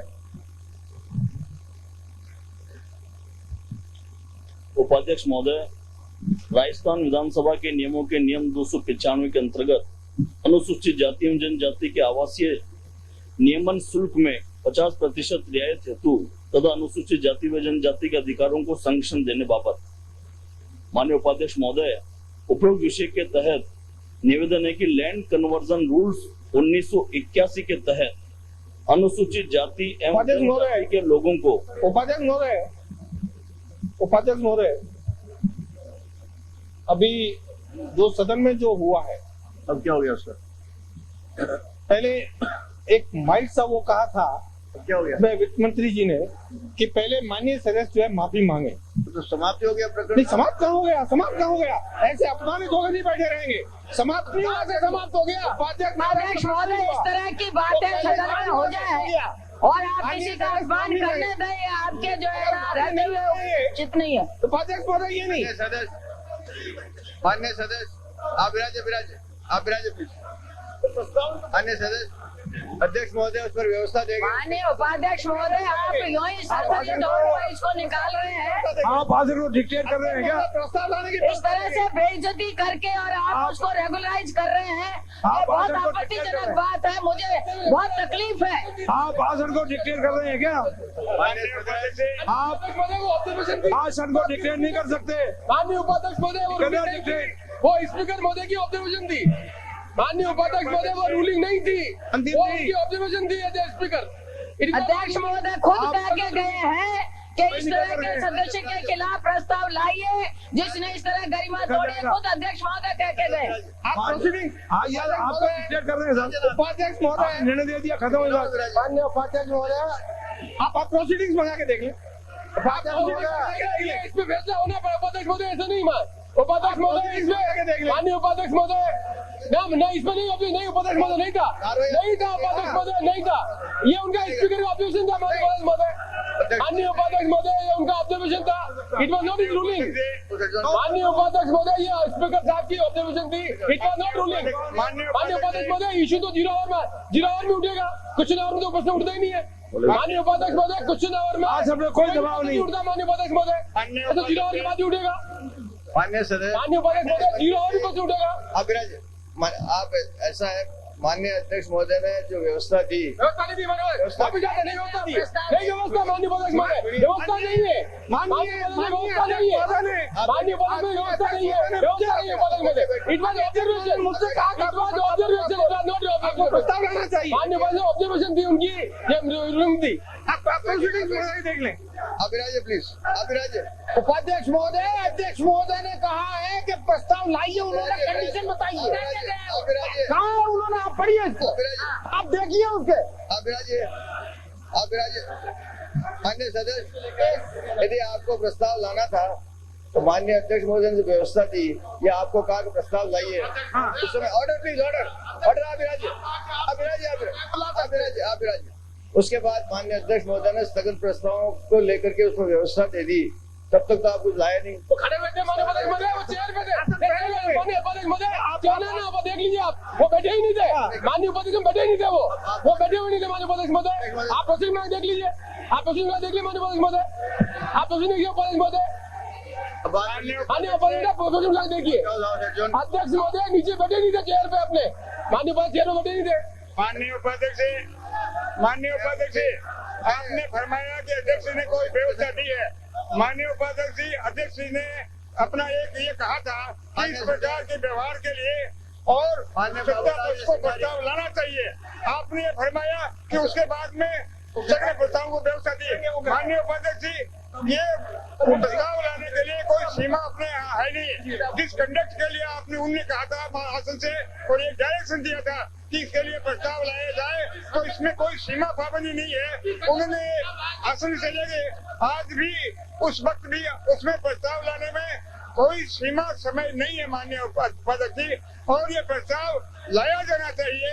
इस प्रकार के व्यवहार को रोकने के लिए मेरे ख्याल से यदि इसको आप इस तरह से लेंगे तो बहुत गलत हो जाएगा। अभिराजे प्लीज, पॉइंट ऑफ ऑर्डर, अभिराजे, अभिराजे, पॉइंट ऑफ ऑर्डर, जिन्हें उठा ना पॉइंट ऑफ ऑर्डर, आप रिजेक्ट कर देना, आप रिजेक्ट कर देना महोदय, आप रिजेक्ट कर दीजिए। आप आसन का निर्णय हो गया अध्यक्ष महोदय, आसन का निर्णय हो गया और मुझे माननीय उपाध्यक्ष महोदय, आप ये प्रोसीडिंग दीजिए, प्रस्ताव लाने से रोका थोड़ी जा सकता है। पढ़ लीजिए आप, प्रस्ताव यदि प्रस्तुत किया जाएगा तो उस पर विचार भी किया जाएगा।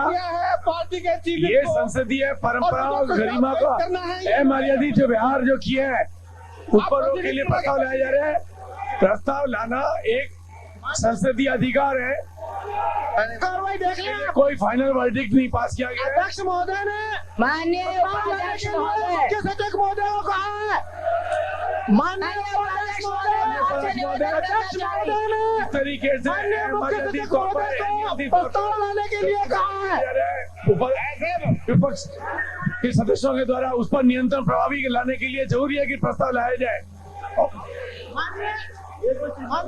उपाध्यक्ष महोदय, जिस प्रकार से आए दिन अद्भुत मान्य सदस्य अध्यक्ष महोदय, अध्यक्ष महोदय किसी को लाने के लिए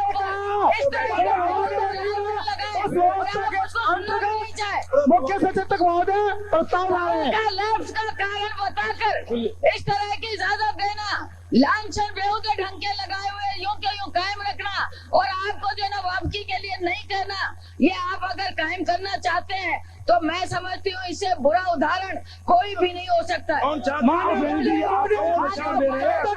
मान्य सदस्य आप महिलाओं का सम्मान को नहीं करने देंगे।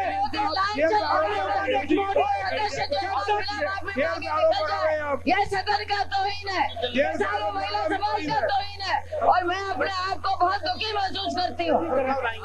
आप चेयर को आरोपित माननीय उपाध्यक्ष महोदय, आप क्या स्थिति स्पष्ट करना चाहते हैं? आपके सदस्य ने गलत व्यवहार किया है, अमर्यादित व्यवहार किया है, आप उसको क्या दूध का दूल्हा साबित करना चाहते हैं? सदस्य द्वारा माननीय सिंचाई मंत्री के साथ व्यवहार किया है, इसके लिए प्रस्ताव लाएंगे। माननीय उपाध्यक्ष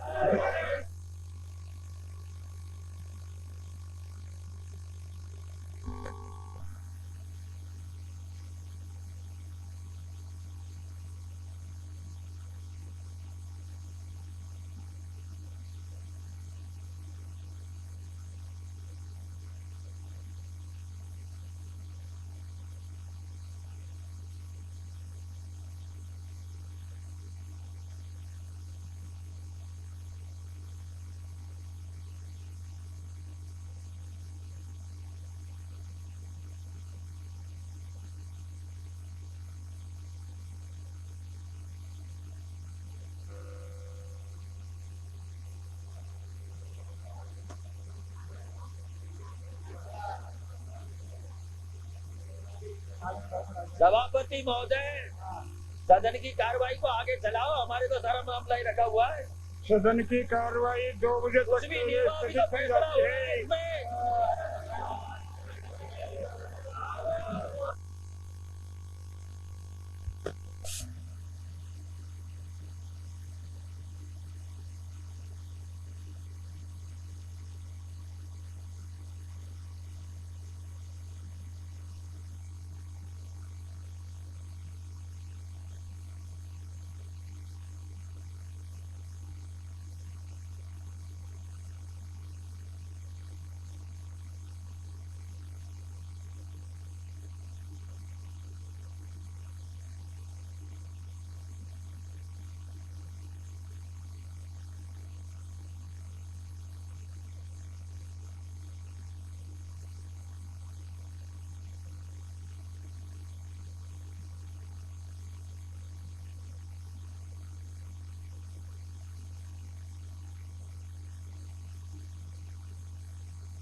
माननीय सदस्य, माननीय उपाध्यक्ष,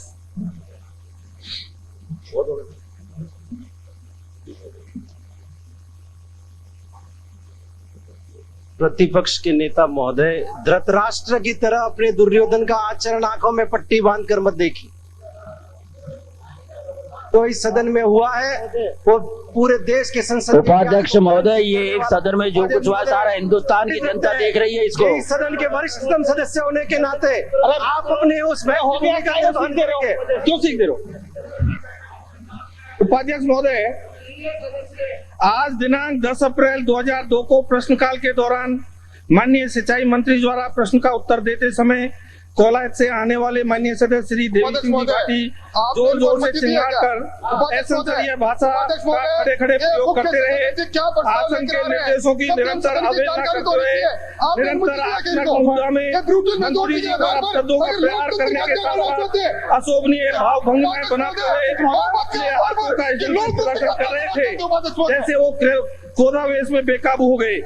इससे सदन की गरिमा का हनन हुआ है एवं सदन के सुचारू संचालन में बाधा उत्पन्न हुई है। अतः मैं प्रस्ताव करता हूँ कि माननीय श्री देवी सिंह जी भाटी सदस्य विधानसभा को सत्र की शेष अवधि हेतु सदन की सदस्यता से निलंबित किया जाए।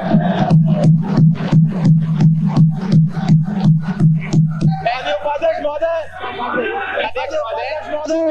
सिर्फ प्रस्ताव पे मतदान होगा। हम किसी भी माननीय प्रतिपक्ष के सदस्य को नहीं बोलने देंगे। हम किसी भी माननीय प्रतिपक्ष के सदस्य को नहीं बोलने देंगे।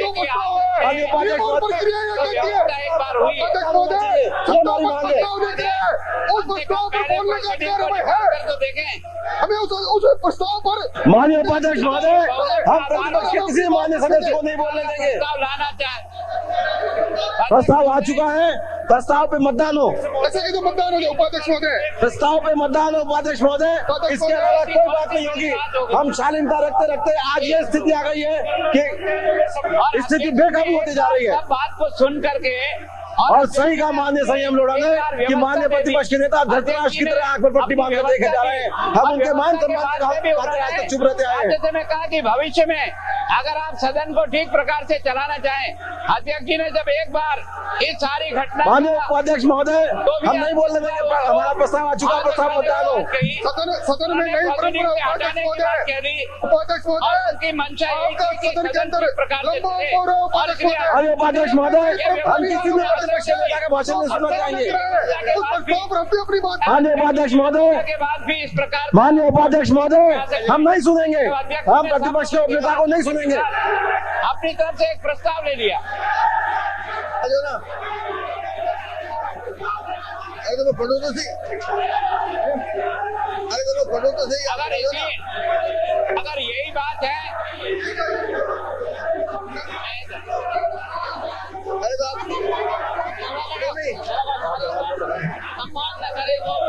आइटम भी है।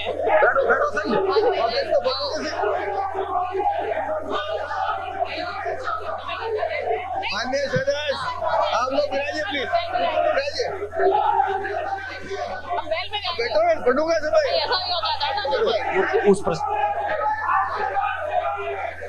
उपाध्यक्ष महोदय, अध्यक्ष महोदय, इस सदन की बहुत अच्छी परंपरा रही है उपाध्यक्ष महोदय। कौन सी ऐसी बात कह दी? मैं समझ नहीं आया, अगर बहुमत के आधार पर क्या ऐसी बात कह दी? प्रोसीडिंग से तो निकाल के कम से कम देखें क्या हो क्या गया ऐसा, क्या ऐसा आसमान पड़ गया, धरती बढ़ गई थी, क्या हुआ, क्या है? माफी मांगनी होगी उसे। और केवल अगर बहुमत के उपाध्यक्ष महोदय सदन में माफी मांगनी होगी। तो फिर आप एक को नहीं निकाल। आश्चर्य, विधानसभा के इतिहास में ऐसी बात नहीं जैसे हुई है। आप ये चाहते हो विधानसभा के इतिहास में आज जो घटना हुई है, जैसा कहा गया कभी नहीं हुआ, जैसी घटना हुआ क्या बात नहीं थी, आपको कुछ मालूम ही नहीं किया। आप बैठो तो इसको करें। अध्यक्ष महोदय, अगर बहुमत के आधार पर, अरे तो आप बैठो ना, बहुमत के आधार पर ऐसे निर्णय लेना अगर प्रारंभ करेंगे तो फिर केवल एक माननीय सदस्य नहीं निकलेगा, फिर तो हम सब लोगों को बाहर निकाल दो ताकि हमारे तो ये निकलेगी। आपको तो आपने दखल बना दिया।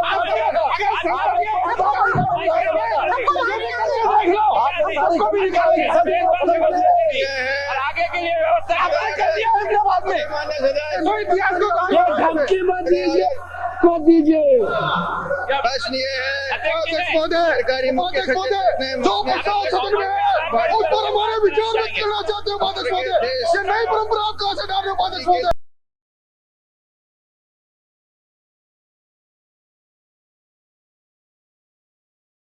जो विपक्ष महोदय, ये इस तरह से अगर लोग हत्या करना चाह रहे हो, आपक जीता, आपक जीता, देवेंद्र सिंह पाटिल निवेदन सदन से बाहर चले जाएं। अध्यक्ष महोदय, आपने अपने पूरे बहुमत के आधार पर प्रस्ताव में मतदान हो चुका है, इसमें कोई बात नहीं होगी। इस प्रस्ताव हो चुकी, मतदान हो चुका है, विपक्ष को बोलने का कोई अधिकार नहीं है।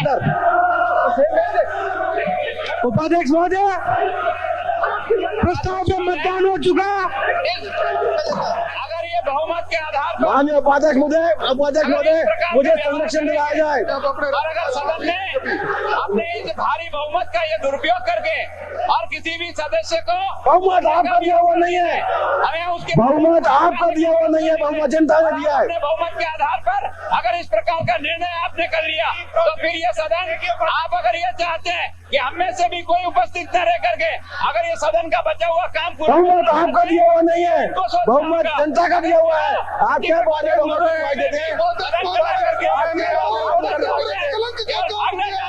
जनता की समस्या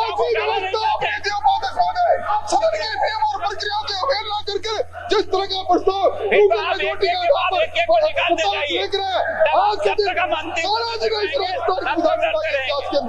निकालते जाइए, अब एक एक का नाम पुकारते जाइए और निकालते जाइए। 95 को बढ़ावा मान लिया जाए। जब तक हम में से एक भी सदस्य अंदर मौजूद है, हम इस अन्याय को किसी भी कीमत पर बर्दाश्त नहीं करेंगे और ये सदन नहीं चल पाएगा। अध्यक्ष महोदय, अगर इस प्रकार से सदन चलाने का प्रयास करेंगे उपाध्यक्ष महोदय, पहली बार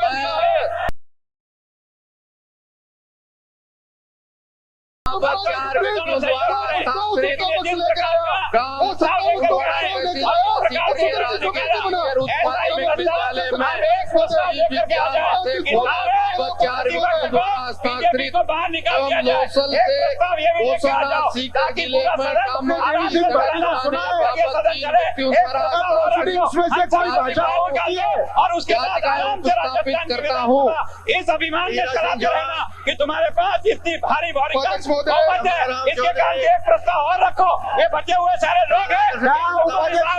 आप सामान्य न्याय के सिद्धांतों की मौजूदगी में संपूर्ण रूप से अवैधानिक और गैर कानूनी है। हम सबको निकाल दीजिए। ये प्रस्ताव संपूर्ण रूप से गैर कानूनी है। अगली बार जनता गुलाब चंद जी कटारिया, श्री गुलाब चंद जी कटारिया। ये सदन संसदीय प्रणाली में चलेगा। ऐसे चलिए भाषा का प्रयोग सबसे बड़ा कोई नहीं है।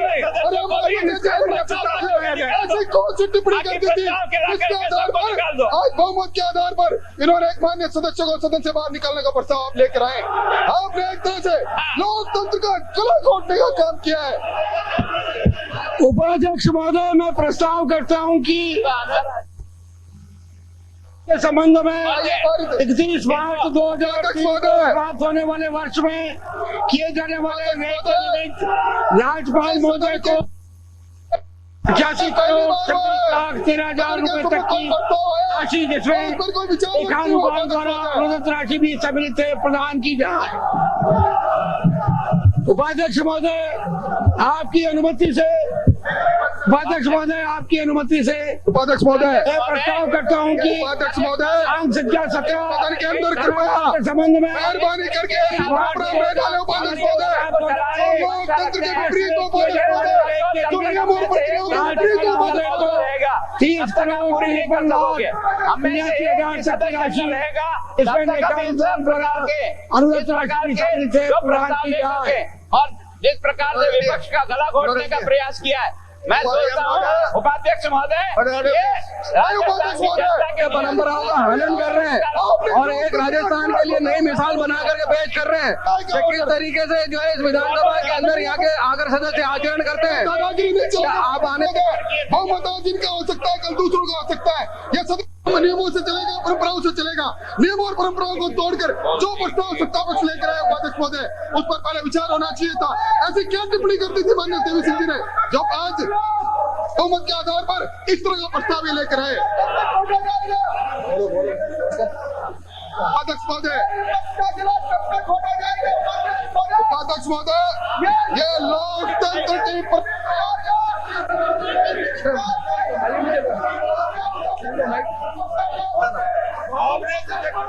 का माइक ठीक कर रहा हूँ। चालू महोदय, ये आसन निष्पक्ष होना चाहिए। उपाध्यक्ष महोदय, बड़े खेत के साथ खेलना पड़ता है। उपाध्यक्ष महोदय, आज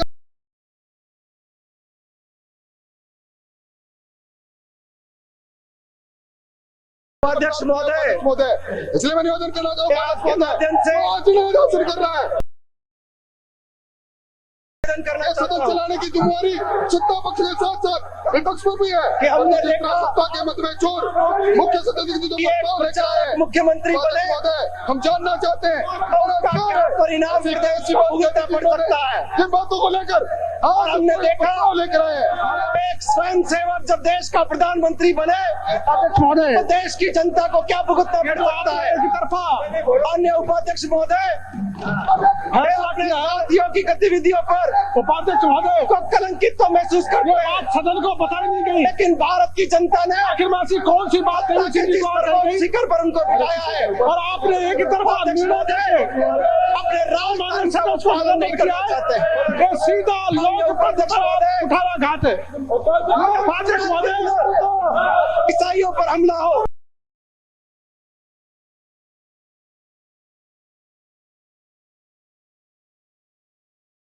अयोध्या के मंदिर का मुद्दा चले तो वो ये कहते हैं कि राष्ट्रीय भावना का प्रकटीकरण है। और उपाध्यक्ष महोदय, जब उड़ीसा विधानसभा के अंदर बजरंग दल के गुंडे जाकर हमला कर दे तो वो ये कहते हैं कि मैं शर्म से मर क्यों नहीं गया। और उपाध्यक्ष महोदय, जब वो गुजरात का दौरा करने के लिए जाते हैं और राजधर्म के पालन की सीख देते हैं, लेकिन उपाध्यक्ष महोदय, मैं आपके माध्यम से निवेदन करना चाहता हूं कि क्या देश की जनता ने सत्ता के उस सर्वोच्च शिखर पर उन्हें इसलिए बिठाया है कि वो अपनी कातर आंखों को लिए देश की जनता के सामने खड़े रहे। माननीय उपाध्यक्ष महोदय,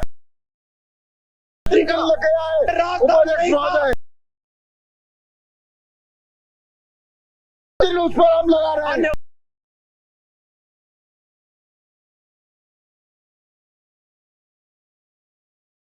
माननीय उपाध्यक्ष महोदय, आपसे निवेदन करना चाहता हूँ, ये स्वस्थ लोकतंत्र परंपरा अहमदाबाद के अंदर गीता नाम की वो लड़की, इसको ये घर से घसीट कर लाए और बस स्टैंड पर बांध कर उस गीता नाम की लड़की के इन्होंने तूली लगा दी। और उस गीता नाम की लड़की का माननीय उपाध्यक्ष महोदय अपराध क्या था? उसका अपराध सिर्फ इतना सा था कि उसने मुन्ना नाम के एक मुसलमान के साथ प्रेम विवाह किया था। माननीय उपाध्यक्ष महोदय, सलमा नाम की एक महिला जिसके पेट में 8 महीने का गर्भ था, माननीय उपाध्यक्ष महोदय, उसके पेट को इन्होंने त्रिशूल से चीर दिया और उसके बच्चे को उसके सामने टुकड़े टुकड़े कर दिया। माननीय उपाध्यक्ष महोदय, उसके गर्दन पर कुल्हाड़ी चलाकर उस शर्मा का इन्होंने कत्ल कर दिया। माननीय उपाध्यक्ष महोदय, गुजरात का अहमदाबाद का बापूनगर थाना, जहां पर पुलिस फायरिंग के अंदर 40 लोग मारे गए।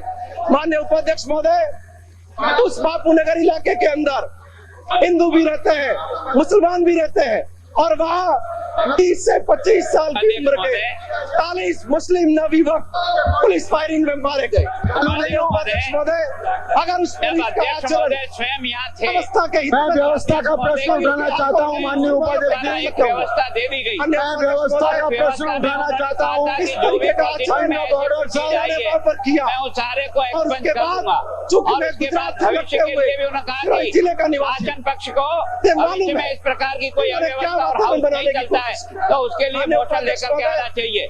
ये बात कम से कम मुख्यमंत्री ये कहते हैं उस समय की प्रक्रिया पर कहा था कि भविष्य में सदन एक प्रकार से चले। न्यूटन के सिद्धांत की बात करते हैं, लेकिन न्यूटन ने उपाध्यक्ष महोदय ये भी कहा है कि बाहरी शक्ति की एक भूमिका होती है और गुजरात का जो कत्लेआम हुआ अपनी व्यवस्था दे दी थी और उस व्यवस्था के आधार पर उन्होंने कहा था मैं प्रोसीडिंग देख करके ऐसे जो कुछ भी बातें आ गई है उन सारी बातों को एक्सपेंड करूंगा और भविष्य में आप उपाध्यक्ष महोदय अध्यक्ष जी ने क्या व्यवस्था करने वाला है। कम एक बार माननीय उपाध्यक्ष महोदय की दी हुई व्यवस्था को गुजरात में आप फिर से उसको प्रदेश में दे रहे हैं और इनकी सरकार चली गई, तब इन्होंने वातावरण बनाया पूरे देश के अंदर केवल वातावरण कैसे बनाया जाए जिसके जरिए सत्ता में आया जा सके। अपनी बात कहने का भी हक नहीं और 2005 से उन्होंने लेने की आपकी कोशिश प्रोसीडिंग की से निकाल और उसके जरिए एक हिंसा का वातावरण बनाने का प्रयास किया। मतलब तो कोई लेकिन मैं गुनाहगार नहीं हो गया। धन्यवाद दूंगा तो प्रोसीडिंग को राजस्थान निकलवा पुलिस करके को दिखाइए कि क्या ऐसी बात थी और क्या ऐसी बात राजस्थान नहीं के थी। अंदर केवल बहुमत के आधार पर न्याय के अनुसार जो कुछ भी होना चाहिए वो भी नहीं हुआ। देखने की कोशिश की ऐसी कौन सी बात आ गई जिसके कारण से इतना बड़ा बात हो गया और आपने सदस्य को बाहर निकाल दिया। मैं चाहता हूँ कि नियमों के तहत भी आपको कम से कम उस व्यक्ति को अपना स्पष्टीकरण देने का मौका देना था। आखिर क्या विषय आ गया इसके बारे में आपको चर्चा करनी थी और हमें कम से कम प्रोसीडिंग से बताया जाए, लेकिन प्रोसीडिंग भी नहीं दिखाया। कोई चीज प्रोसीडिंग के रिकॉर्ड पर है या नहीं है एसपी का उन्होंने मुद्दा बनाया आधार पर उस एसपी के बारे में आधार पर भी इंडियन एक्सप्रेस में क्या लिखा उसने केवल प्रोसीडिंग तो बता और उपाध्यक्ष महोदय सामने तो क्या लिखता है Indian express who lost some faith in the khaki color after the bloodletting and arson in Gujarat can take a bit of hope from neighboring Rajasthan। ये राजस्थान पुलिस को सर्टिफिकेट महोदय मैं व्यवस्था का प्रश्न उठा रहा हूँ। पुलिस ने किस तरीके से काम किया व्यवस्था का प्रश्न ये है और किस एसपी के ऊपर आरोप लगाया अजमेर के लोग क्या कहते हैं उसके बारे में प्रस्ताव के लोग क्या कहते हैं आज के बिजनेस में सत्ता पक्ष का कोई प्रस्ताव नहीं था इंडियन एक्सप्रेस और चाहे जब माननीय उपाध्यक्ष महोदय पर कोई अजमेर के एसपी सौरभ श्रीवास्तव कहते हैं it was the most difficult I had ever handled in my career. इससे श्रीवास्तव के highly motivated and violent they were shouting slogans that they would teach the Muslims A lesson. They were selectively targeting Muslim shops and burnt around 18 shops during the rioting। जब तक किसी को सुनेंगे नहीं किशनगढ़ में चलाइए नहीं दे सकते और इसलिए और किशनगढ़ के लोग क्या कहते हैं एसपी के बारे में जो प्रस्ताव पारित किया है उनको in Kishangarh look at the events of March 1 quite differently and the police not taken stern action। Some of them said the consequences could have been disastrous। Vegetable vendor Ali Akbar 60 said if anyone has done anything wrong it is the politicians। There should be an SPI like this everywhere। आप बताएं कि प्रक्रिया में क्या हम प्रस्ताव लाएंगे, वो प्रस्ताव ला सकेगा? कहाँ पर जाना चाहते हैं माननीय उस प्रस्ताव नहीं ले सकते, प्रस्ताव कल आ सकता था, आज नहीं आ सकता। और फोटो है देवी सिंह भाटी को सुने बिना आपने जो उनका निष्कासन किया है वो संवैधानिक भी है, गैर कानूनी भी है, अन्यायपूर्ण भी है। और मेरा इस व्यवस्था का प्रश्न है कि इस पर आप रूलिंग तलवारें बांटी, इन्होंने त्रिशूल बांटे और इन तलवारों और त्रिशूलों के जरिए माननीय उपाध्यक्ष महोदय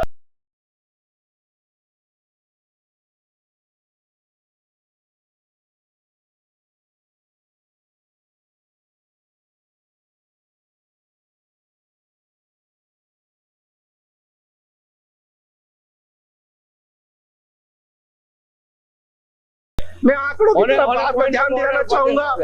राजस्थान के अंदर आप on A point of order उपाध्यक्ष महोदय, माननीय उपाध्यक्ष महोदय, तुलनात्मक आपराधिक स्थिति का अवलोकन करें। राजस्थान के अंदर डकैती का क्या आलम रहा इस साल?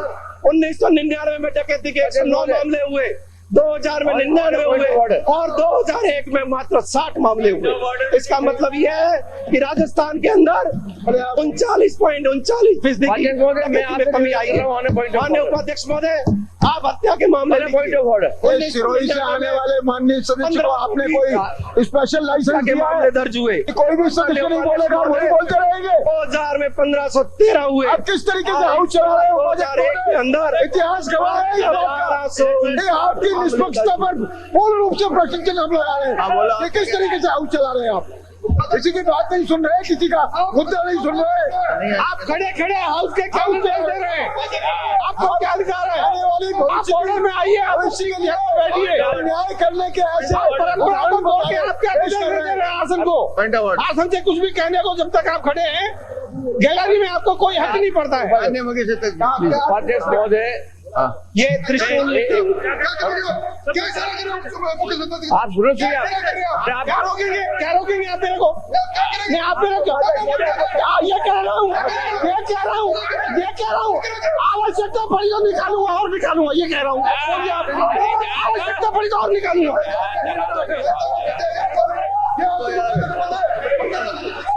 उपाध्यक्ष महोदय, संरक्षण दिलाया जाए, बड़े आवेशित हो रहे हैं, बहुत आक्रोश में है, आक्रमण भी कर सकते हैं।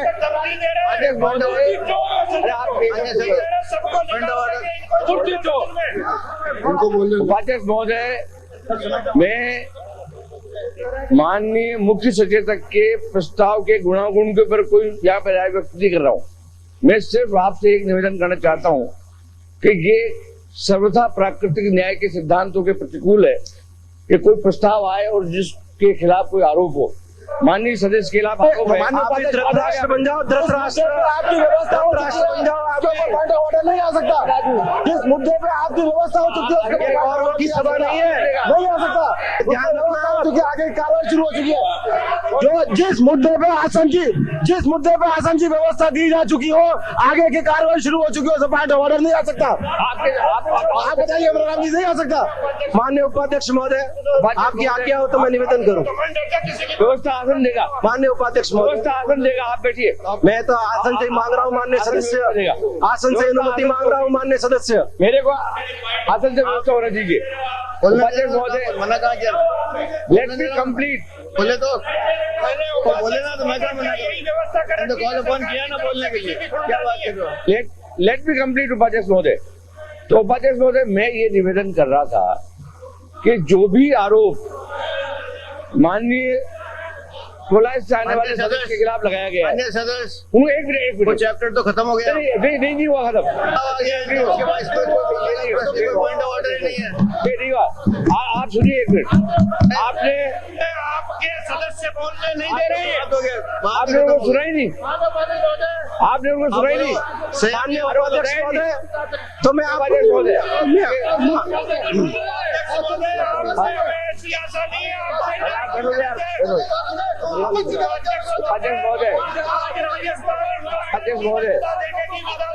माननीय उपाध्यक्ष महोदय, तो मैं आपसे निवेदन कर रहा था आपका कि पुलिस की निष्पक्षता आपका ये कितनी आवश्यक है।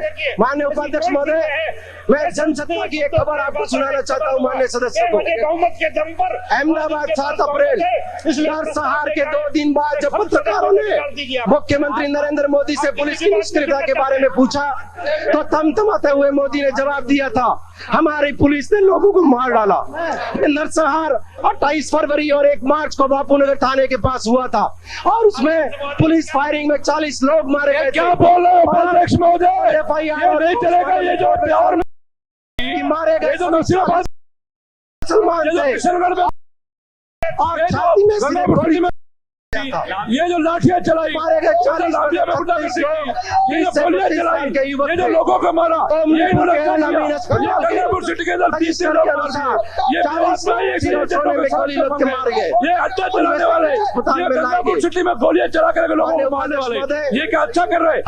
अहिंसा की गतिविधियों की भीड़ ने हमला किया, देवास में गोहत्या करने वाले, ये दूध बनाने वाले, ये हथियार बनाने वाले, ये सरकार की चोरियां डकैतियां करवाने वाले, आज गृह मंत्रालय के पुलिस के खिलाफ बोलने देना नहीं चाहते, इस ढंग की हत्या करने वाले। राजस्थान के माननीय मुख्यमंत्री और माननीय गृह मंत्री जी को मैं धन्यवाद देना चाहता हूं कि पड़ोस के सूबे में ऐसे हालात विषम होने के बावजूद राजस्थान में अपने उन्होंने कुशल प्रशासनिक दृष्टि से और अपने सोच से इस प्रकार कायम रखा। धन्यवाद देना चाहता हूँ राजस्थान की जनता को। माननीय उपाध्यक्ष बजरंग दल नाम के राष्ट्र विरोधी राष्ट्र विरोधी संगठन नापाक इरादों को कामयाब नहीं होने दिया। माननीय उपाध्यक्ष महोदय, आज जब से अजमेर में राजस्थान में कांग्रेस की जीत हुई और उत्तर प्रदेश में इनकी हार हुई, दिल्ली में इनकी हार हुई, उसके बाद में जो सत्ता के ये सपने ले रहे थे वो सपने मुंगेरी लाल के सपने साबित हो गए। माननीय उपाध्यक्ष महोदय, आपसे निवेदन करना चाहता हूँ कि हमारी सरकार के कार्यकाल में इस 2001 के अंदर राजस्थान में कानून व्यवस्था की स्थिति में किस रूप में सुधार हुआ है। माननीय उपाध्यक्ष महोदय, मैं आंकड़ों के जरिए आपके सामने प्रस्तुत करना चाहता हूं। माननीय उपाध्यक्ष महोदय, राजस्थान के अंदर डकैती के मामले 1999 में 109 हुए, 2000 में 99 हुए और 2001 में मात्र 60 मुकदमे मामले दर्ज किए गए। डकैती के मामलों में राजस्थान में की कमी आई है। माननीय उपाध्यक्ष महोदय और उपाध्यक्ष महोदय, मैं आपसे निवेदन करूं, के बलबूते पर बात निकाले थे।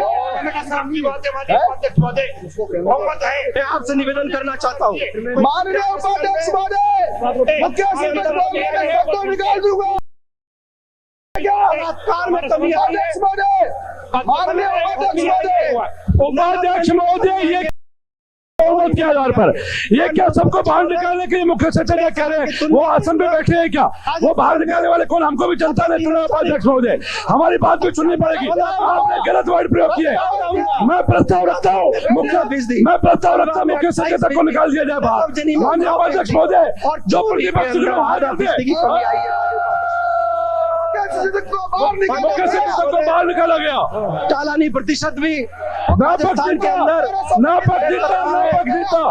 उपाध्यक्ष महोदय, नापक जीता। चालान हुआ, लूट में 3% अधिक चालान हुआ, नकबजनी में 3% अधिक चालान हुआ, चोरी में 2% जीता। मुख्य सचेतक को बाहर निकाल दिया जाए। सार्जेंट मार्शल सारे मुख्य सचेतक महोदय को बाहर निकाले। माननीय उपाध्यक्ष महोदय, मुख्य सचेतक को बाहर निकाल दिया जाए। तो पिछले साल 12% निकाला जाए। लूट के मामलों में निकल गए।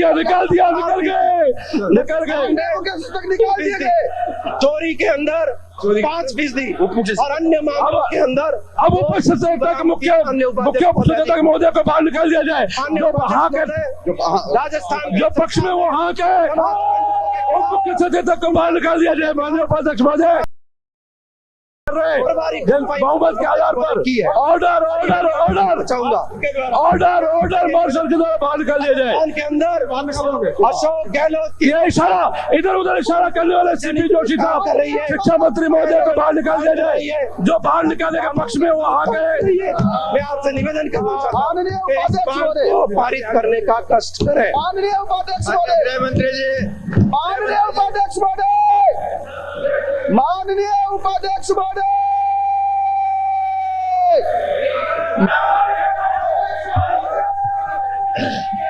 माननीय उपाध्यक्ष महोदय, वर्ष 2001-2002 में प्रदेश के आंतरिक सुरक्षा एवं कानून व्यवस्था की दृष्टि से कठिन परीक्षा के दौर से गुजरा है। राज्य का जनमानस 11 सितंबर को अमेरिका में और 13 दिसंबर को भारत के संसद पर हुई आतंकवादी घटनाओं के देश की सीमाओं पर व्याप्त तनाव एवं युद्ध जैसी स्थिति अयोध्या विवाद से अछूता नहीं रहा है। उपरोक्त पृष्ठभूमि में राज्य पुलिस ने प्रदेश के कानून एवं व्यवस्था, आंतरिक सुरक्षा एवं सांप्रदायिक सौहार्द बनाए रखने में सफलता अर्जित की है।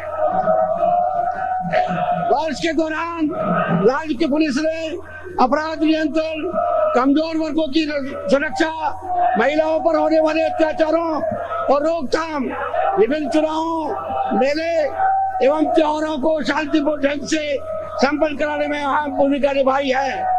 मुझे ये कहते हुए हर्ष है कि पुलिस के सतत प्रयासों से प्रदेश की जनता में सकारात्मक सहयोग से राजस्थान देश में एक अग्रणी शांतिपूर्ण राज्य बना हुआ है। राज्य में 2001-2002 में कतिपय दुर्भाग्यपूर्ण घटनाओं को छोड़कर सांप्रदायिक सद्भाव और सौहार्द बना रहा। कुछ असामाजिक एवं सांप्रदायिक तत्वों द्वारा अजमेर जिले के कस्बा नसीराबाद, ब्यावर, बांसवाड़ा, जिला भिलवाड़ा के कस्बा हसीन, पंडेर, जिला बारात के ग्राम बालाखेड़ा, उदयपुर शहर, जिला सवाई माधोपुर के कस्बा गंगापुर सिटी में सांप्रदायिक तनाव की स्थिति उत्पन्न की गई, परंतु राज्य पुलिस द्वारा तुरंत स्थिति को संभाल कर शांति स्थापित की गई है। हाल ही में पड़ोसी राज्य गुजरात की व्यापक स्तर पर हुई सांप्रदायिक घटनाओं की लपटों की काली छाया में इस राज्य को भी ग्रसित करने का प्रयास किया गया, जिसके दौरान गुजरात सीमा से सटे ग्रामीण क्षेत्रों में भी तनाव की स्थिति उत्पन्न हो गई थी, किंतु पुलिस व प्रशासन की सूझबूझ, सतर्कता एवं स्वयं पर किए गए व्यापक पुलिस बंदोबस्त के कारण राज्य में सांप्रदायिक स्थिति को बिगड़ने नहीं दिया गया। यदि जिला अजमेर के कस्बा मदनगंज, जिला डूंगरपुर के कस्बा सीमलवाड़ा में कुछ उन्मादी तत्वों द्वारा राजस्थान बंद के दौरान सांप्रदायिक माहौल बिगाड़ने की वजह से अप्रिय घटना घटित हुई है, उसको तुरंत काबू पा लिया गया है। राजस्थान में अंतर्राष्ट्रीय सीमा, अतिरिक्त तस्करी, जासूसी, घुसपैठ, आतंकवादी गतिविधियां एवं मान्य सीमा संबंधी अपराधों जैसे जटिल मुद्दों से भी राजस्थान को जूझना पड़ रहा है। पाक गुप्तचर एजेंसी IIC द्वारा राष्ट्र में आतंकवाद और अशांति फैलाने की कुटिल योजनाओं के बावजूद राज्य पुलिस की सतर्कता के कारण राज्य में आलोच वर्ष में आतंकवाद की कोई घटना घटित नहीं हुई है। 2001-2002 में राज्य पुलिस ने लगभग 41 लाख रुपए के जाली नोट बरामद कर अपराधियों को गिरफ्तार किया है, जैसे राष्ट्र की अर्थव्यवस्था को अस्थिर करने जैसे ISI को षड्यंत्र का पर्दाफाश हुआ है। इनमें से एक प्रकरण अंतर्राष्ट्रीय तस्कर दाऊद इब्राहिम के संपर्क से जाली नोटों की तस्करी करने वाले अपराधियों को गिरफ्तार कर 33.72 लाख रुपए के जाली नोट बरामद किए हैं।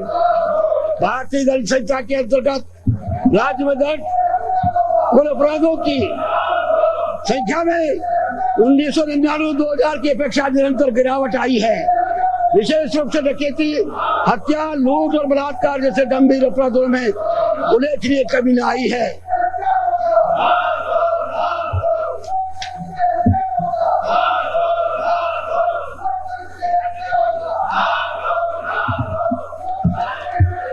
पुलिस के आधुनिकीकरण के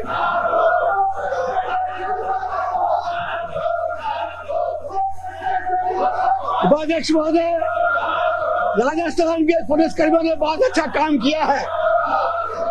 उनकी सुविधा के लिए मैं पैरानियों के नए सेनाओं के लिए 50 रुपए मासिक बढ़ोतरी की घोषणा करता हूँ। वेलफेयर फंड के लिए 25 लाख रुपया,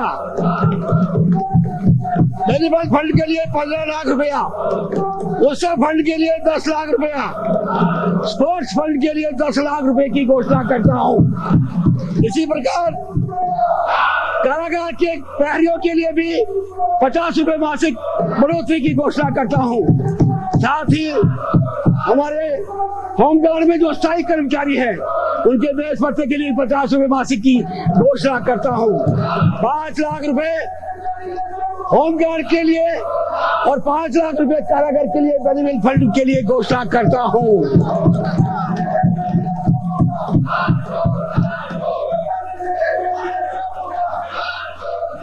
अध्यक्ष महोदय, मैं प्रस्ताव करता हूं कि इस मांग को पारित किया जाए।